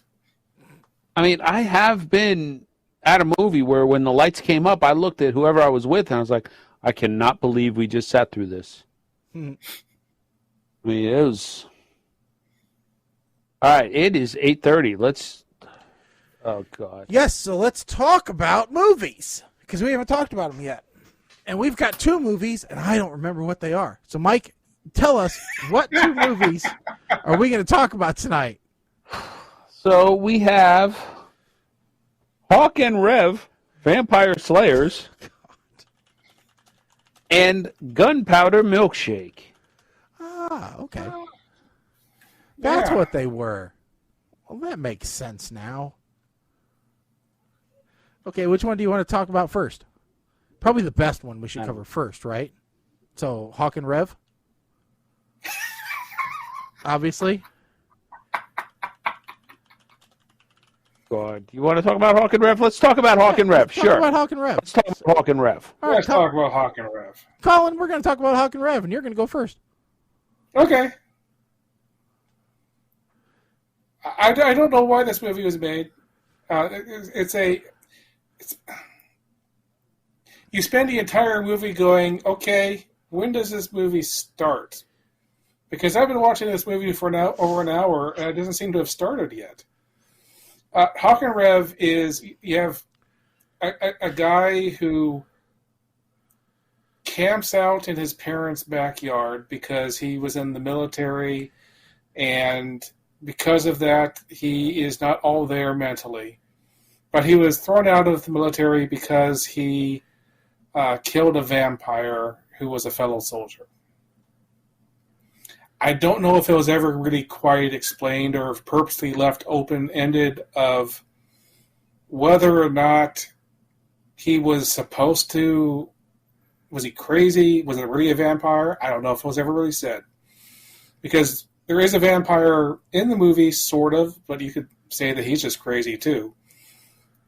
So the movie starts with a guy being killed by, we assume, a vampire. Now, we say assume because through the plot of the movie, whoever killed this guy is definitely not actually in this movie. In fact, as far as I can tell, that particular scene has nothing to do with the rest of the movie. And this happens a couple more times where some other random person outside of the main characters gets killed by what we assume is supposed to be a vampire, but again, has nothing to do with the actual movie. And I see that because there's a character in the movie who is supposed to be a vampire and who they actually slay at the end of the movie, but he has literally just become a vampire. So he obviously cannot be the vampire who was killing other people in the other scenes in the movie. So again, I don't know what was the point. Anyway, character thinks other people are vampires. They're not vampires. But he spent the bulk of the movie with the guy getting ready to attack vampires who aren't actually vampires and talking to someone who apparently would be a vampire, but only at the very, very end of the movie. So, if you want to watch an hour and a half of a crazy person thinking there might be vampires and wandering around being a moron for way too long before not finding vampires and then finding a vampire, this is the movie for you. I don't know. I don't know why this movie was made. I don't know why the people who made the movie. All I can say is there's only one good scene in the entire movie, and it's during the credits. That was kind of funny. So there you go. If you don't want to waste your time, fast forward to the credits, but they probably won't make any sense then. So I'm sorry. Don't bother doing that either. I'm going to give this one a verb. A verb. Okay. I'll go next, and then I'll let Mike wrap up, because I'm sure he has the most formal of notes. All right, so Hawk and Rev Vampire Slayers. It was made in 2020, but I believe that they used a Commodore 64 to do the editing and special effects, because it looks like everything was, from the intro graphics forward, was done on about maybe an 8-bit operating system. It could have even been a 6-bit. I don't know. I don't know that actually existed, but it looks like it. And what's really weird is Hawk actually looks like a guy from my church. I was half tempted to ask him if he ever did any like acting, but I know that that's not his name, so it's not him. But it could be his twin brother. I don't know. So you end up with this Philip Hawkins, who lives, breathes, and dreams of killing vampires, and then you also have his friend Rev, who is a vegan pacifist groundskeeper, who goes with him. A weirder combination of heroes, if you will, there has never been. And the only funny parts to this movie, because I would consider it a comedy, are some of the weird gags. So the security system they use and the video monitors and things like that are all basically nanny cams that he used for observing his cheating girlfriend. Those are the funny bits that they don't make you chuckle, but they make you go, huh. That's as close as you get to laughing. This movie just drags on forever and ever and ever, and you can tell that the only thing that they could afford to really film in was an empty building, because that's all you see is an empty building and a couple of crappy vans. So I think they made this for about the cost of lunch, and they probably did it in one day, because it's like, I'll be damned, we're doing it in a single take, and that's it. We're not doing retakes, so if you flub a line, that's on you, and it's making it into the final copy. To give you an idea, I watched another movie that wasn't on our list, but I watched it anyway because I was babysitting my dog. And it's a movie called Dylan Dog, all right? And it stars Brandon Routh, all right? Now, this is a different movie entirely, but you can think of it kind of like an I, Frankenstein, but not really. That movie actually had a budget of, like a couple of lunches, and it did a much better job than this. So Hawk and Rev have a long way to go if they ever want to pull off a sequel. Essentially the director, writer, creator is also the star because they wanted to get an acting credit here. And it shows.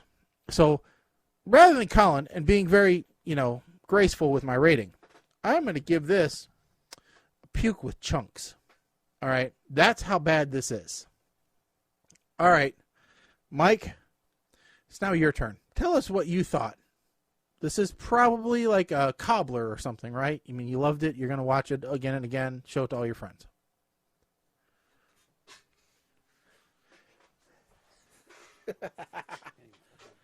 You're muted. Am I muted? Not anymore. I wasn't muted. I was mumbling. Okay. This review brought to you by Rams Point Peanut Butter Whiskey. Before this even begins, I have a terrible feeling about this movie. Hawk is not the brightest bulb in the drawer, is he? All that rope to tie his stuff down in the wagon. Doesn't have any rope to tie his wagon to the bike. A vegan pacifist. The only thing that could make this mofo move up on my I'm going to use you as shark bait list is if he was British. 24 minutes into this thing, and I'm looking for a stake to stab my own freaking heart out. Dollar store Owen Wilson trying to be vampire killer is not making this easy to watch at all. And Rev is dollar store TJ Miller from Deadpool. 31 minutes in, and this whole monologue of movie quotes is really starting to... Look, okay, you know what? The entire movie's pissed me off. I pulled the ripcord 50 minutes in. I reached my breaking point, and then I said, yeah, you know what? This gets Kill It With Fire. Whoever put this on the list... Looking at you, Shag. Whoever put this on the list... I hope you get itching and burning in places that only a specialist can treat.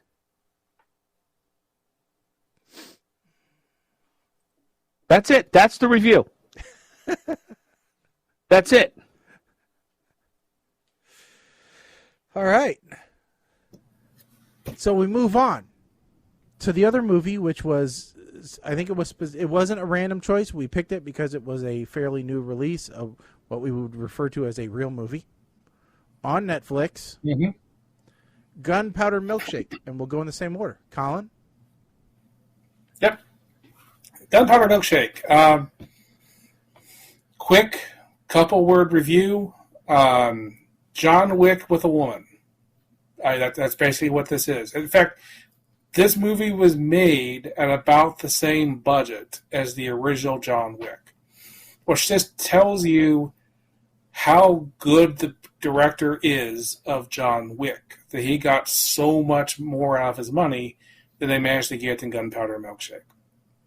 Stars Karen Gillan, has everybody in it. I mean, this movie, they must have spent most of their budget on hiring all the actors. You know, Michelle Yeoh, Angela Bassett, Paul Giamatti. It's just everybody in this movie. You say either, oh, it's, you know, you either recognize or you go, hey, it's that guy. But very much like a John Wick movie, it's all action scenes strung together with a light bit of plot.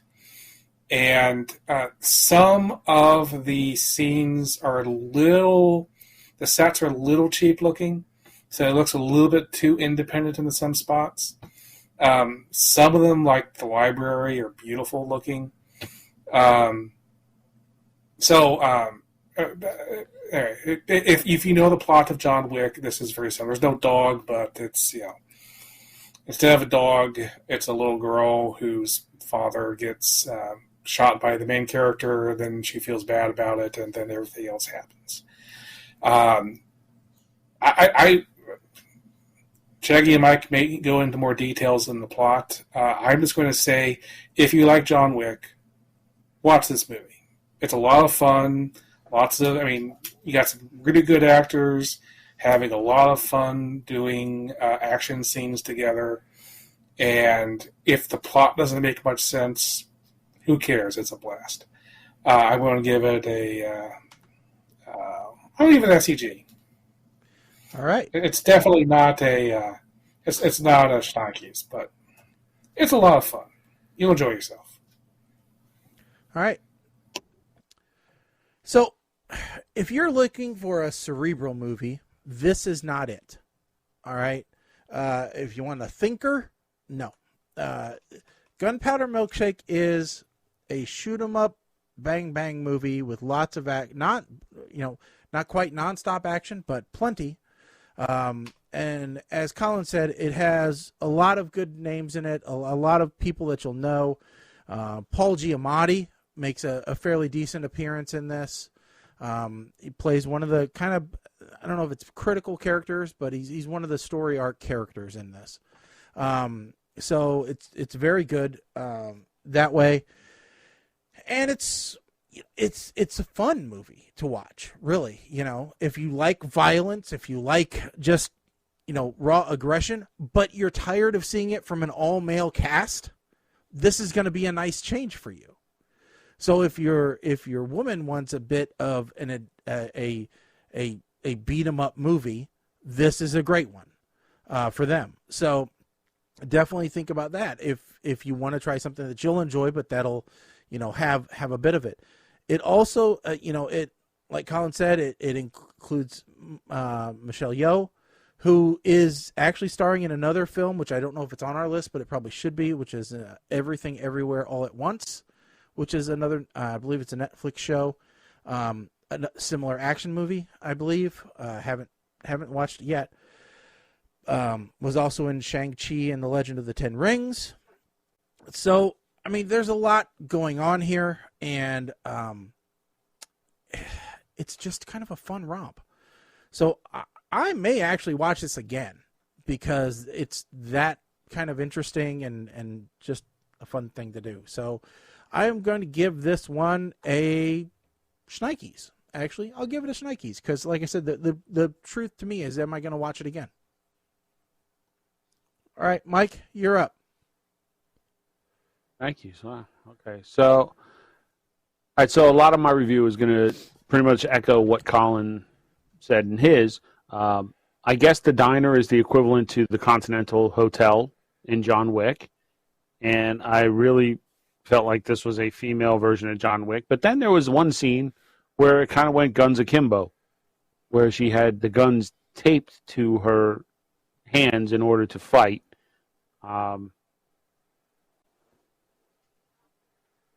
This was another movie where I just kind of got into watching it and stopped taking notes. I mean, overall, this was a female John Wick, which was my original guess. Not quite as violent, which I'm not surprised because it was a Netflix original. So they did tone it down a little from John Wick, but it was still very entertaining. And I can see how this sets up for a possible sequel. I don't know if that's going to happen, but so I'm not really counting on it, but it would be great if it did.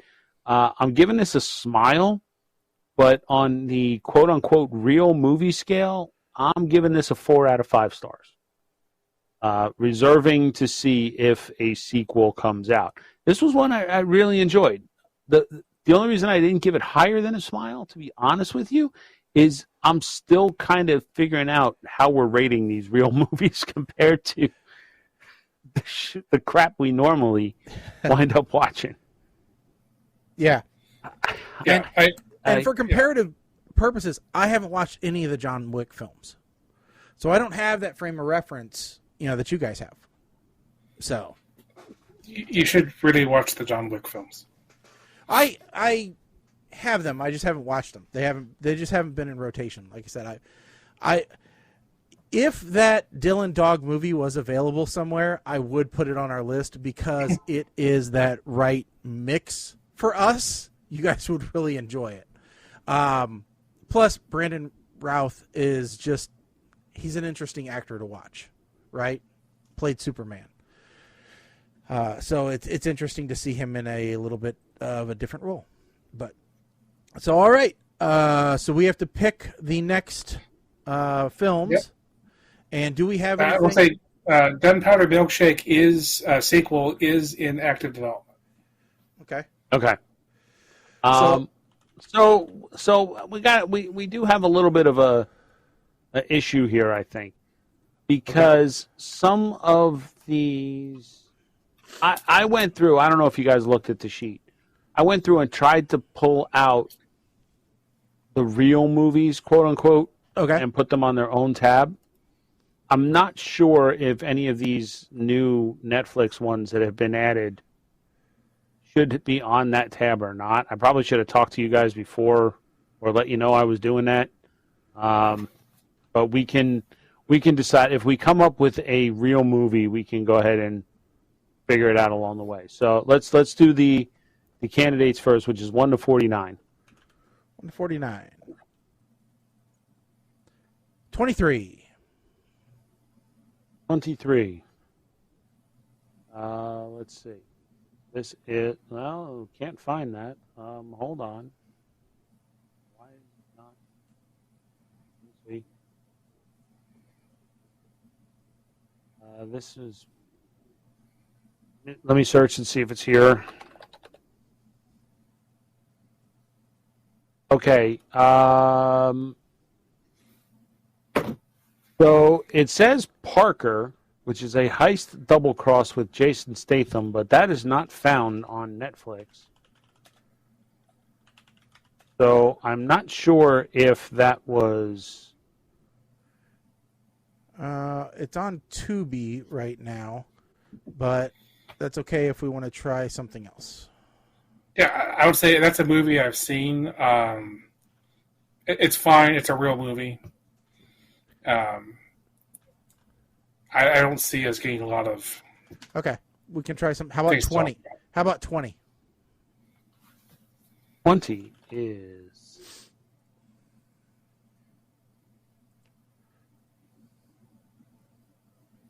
Okay, that's available. It's on Netflix. It's called Freaks. The description just says dystopian.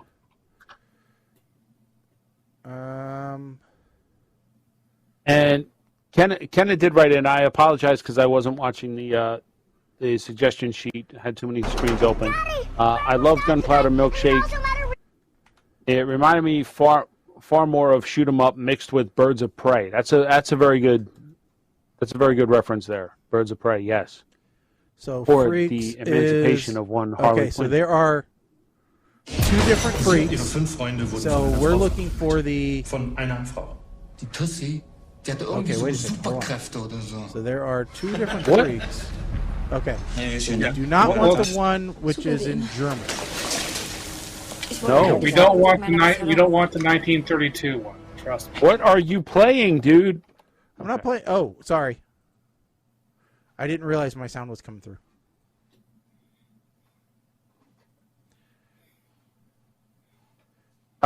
Is this?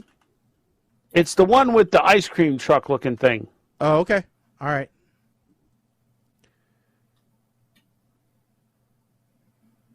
I'm guessing.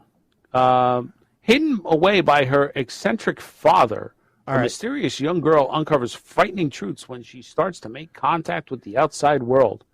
Okay. Emil Hirsch and Bruce Dern star in it. It's Canadian. Oh, okay. is Well, at least it's One, in English. one step above British. Well, no, it's 1 step away from French. Hey, that's somebody from Battlestar Galactica. Fun. All right. Next up, number 9. If we're picking from that list. 9. I guess we are. Well, I don't know. Is Freaks? Are we considering that a real movie or no? I don't think it's a real movie. No, it's not a real movie. It's distributed by Well Go USA Entertainment. That's not a real movie. Okay. All right. So here you go. Make it real easy. 1 through 4. 1 through 4. 3. 3. Okay. This is off of Netflix, and this is Don't Look Up. Oh, okay. I originally put this on the list. Then I saw later that it was vaguely political. But then I decided, well, we did watch that terrible Zucker movie that was political, so we might as well leave this one on. So, yeah. Okay, so this is weird because I watched what I think came out at a similar time frame was Moonfall. I don't know if you guys have watched that yet or not. Yes, I liked Moonfall. I have not. Moonfall was good. I mean, it was considered one of the worst movies of the year, but I don't care because it reminded me of many of my favorite books. Yeah. So all Was right. that on Netflix or was that Amazon? Moonfall. That was in theater. Theaters. Moonfall was in theater. Oh, it was in theaters. I'm not sure where it is now. Yeah. So all right, I'll work on trying to put some more on the real list. There's one that I just saw, which is Captain Nova, which looks interesting. I don't know. One of the weird things is Netflix has been suggesting a bunch of stuff which isn't in English. So I don't know why they think I speak all these foreign languages. You know what? They suggested some submarine series thing that's overdubbed, and I'm like, dude, why? Yeah, okay. See, I've even got Don't language. do that. English. I wonder if I can change it to like English only. Don't bother with no Although crap. I mean, I guess I get it because I watched a Netflix series called All of Us Are Dead, I think, and it was a zombie show, so Shaggy wouldn't watch it, but it was overdubbed with English. Well, we all watched I that one, can which was understand. like the Avengers ripoff that was overdubbed. But yeah, But I mean, It was like Russian. It was my overdubbed. display language, English. Shows and movie languages, English. I have no other languages selected. Why are you showing me all these other languages? you know what I think the solution to this is? Everybody Elon must has to learn- buy Netflix. Elon needs to buy Netflix. That's a great idea. Great idea. And we would be happy to run it for you, Elon. That's right. We can pick out all the best. Send us all the pre-production stuff, all the stuff, and we'll review it. And it has to get a MAT or higher to go on to Netflix. We will but be we're rebranding your it. movie czars. We're rebranding it Streaming Diamonds. Yes, but, Okay, but so remember, listen, Elon, my earlier answer about the $1 billion was just for the purposes of that question. Don't get me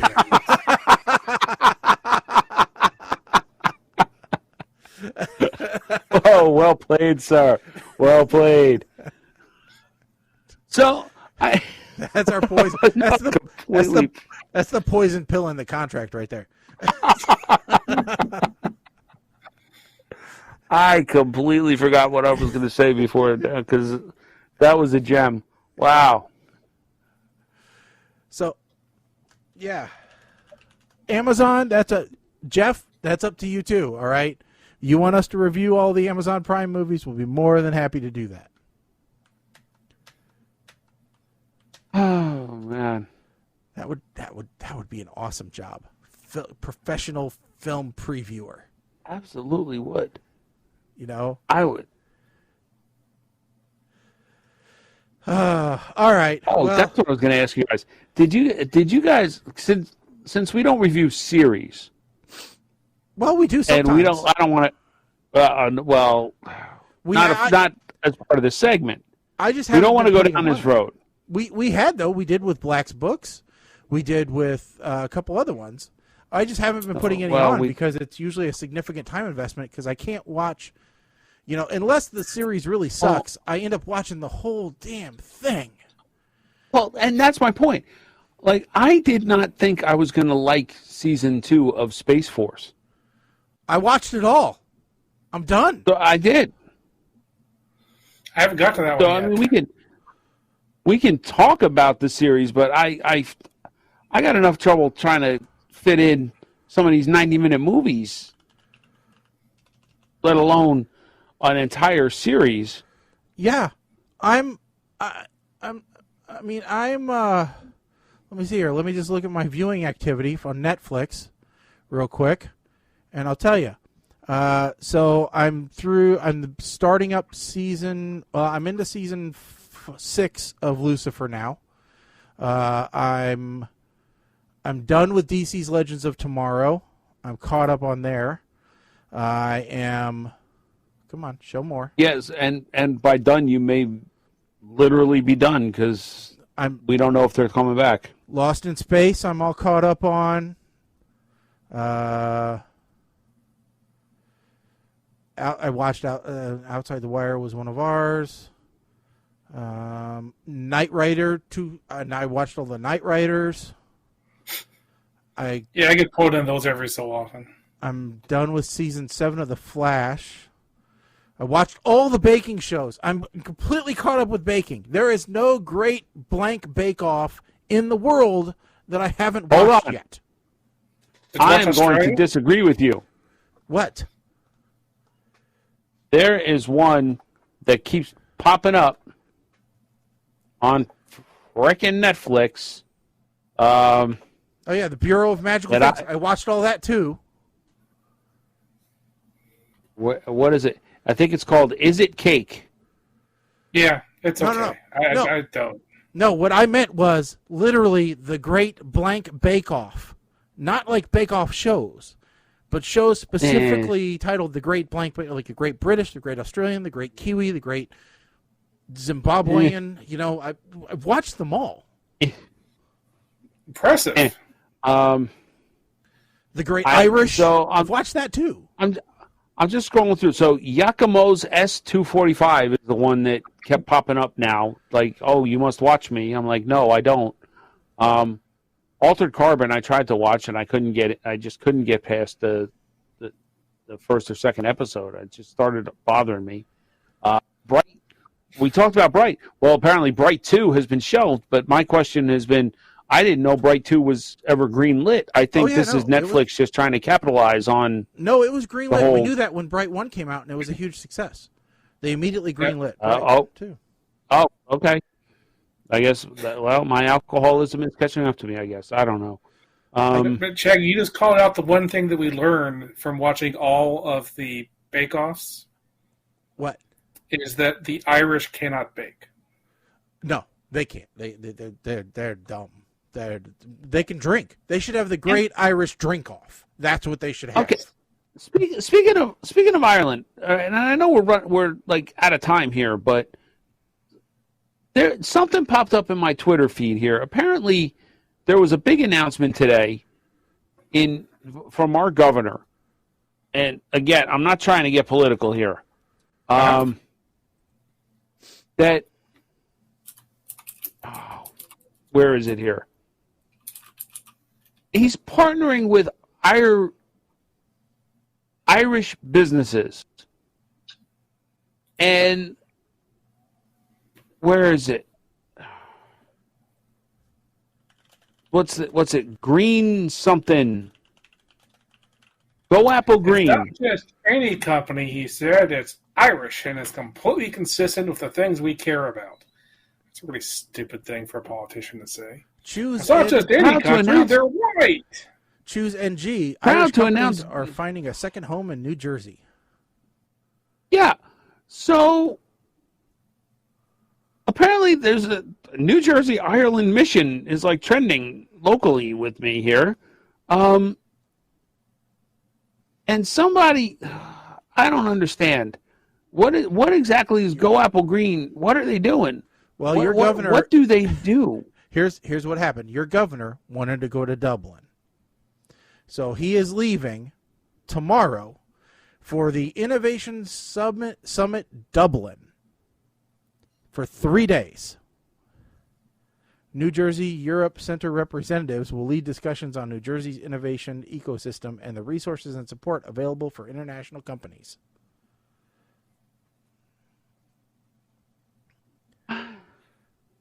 Yep. Everywhere There's no the way to governor not has get gone, political.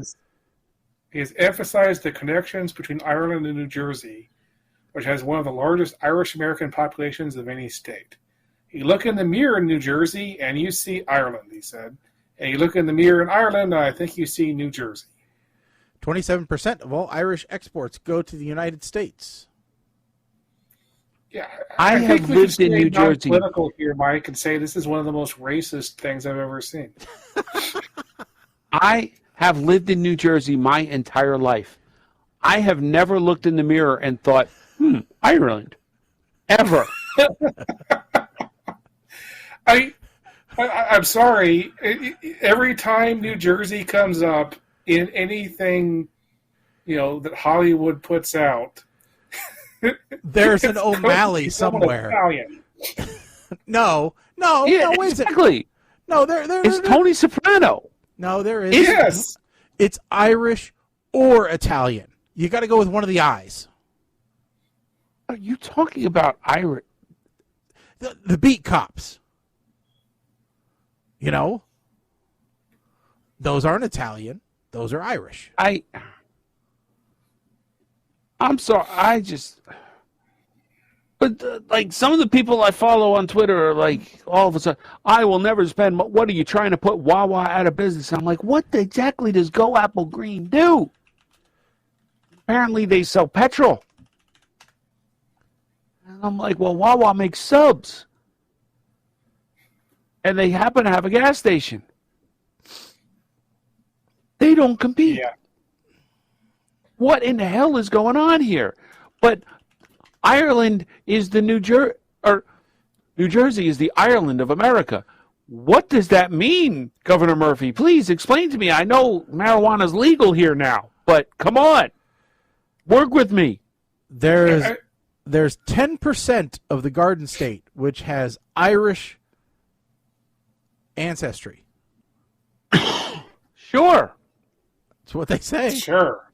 Let's see here. Where do they live? Toms River, Brick, Marlton, Bayonne, Williamstown, Hoboken, Blackwood, Jackson, Woodbury, Middleton. All right. Now you're gonna force Middletown, not Middleton.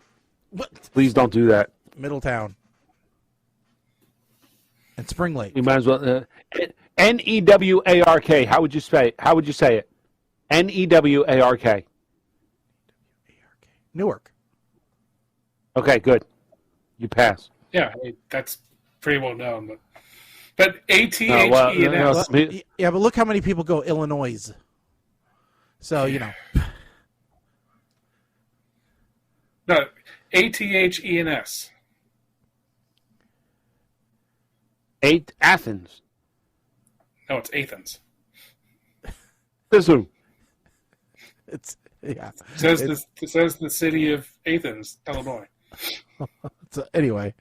All right. I'm sorry. I'm thinking Athens, Greece. And then there's Cairo, Illinois. No. Well, yeah. We all call it Cairo, though. All right. Thank you for... So we end the show telling everyone I hate our governor in New Jersey.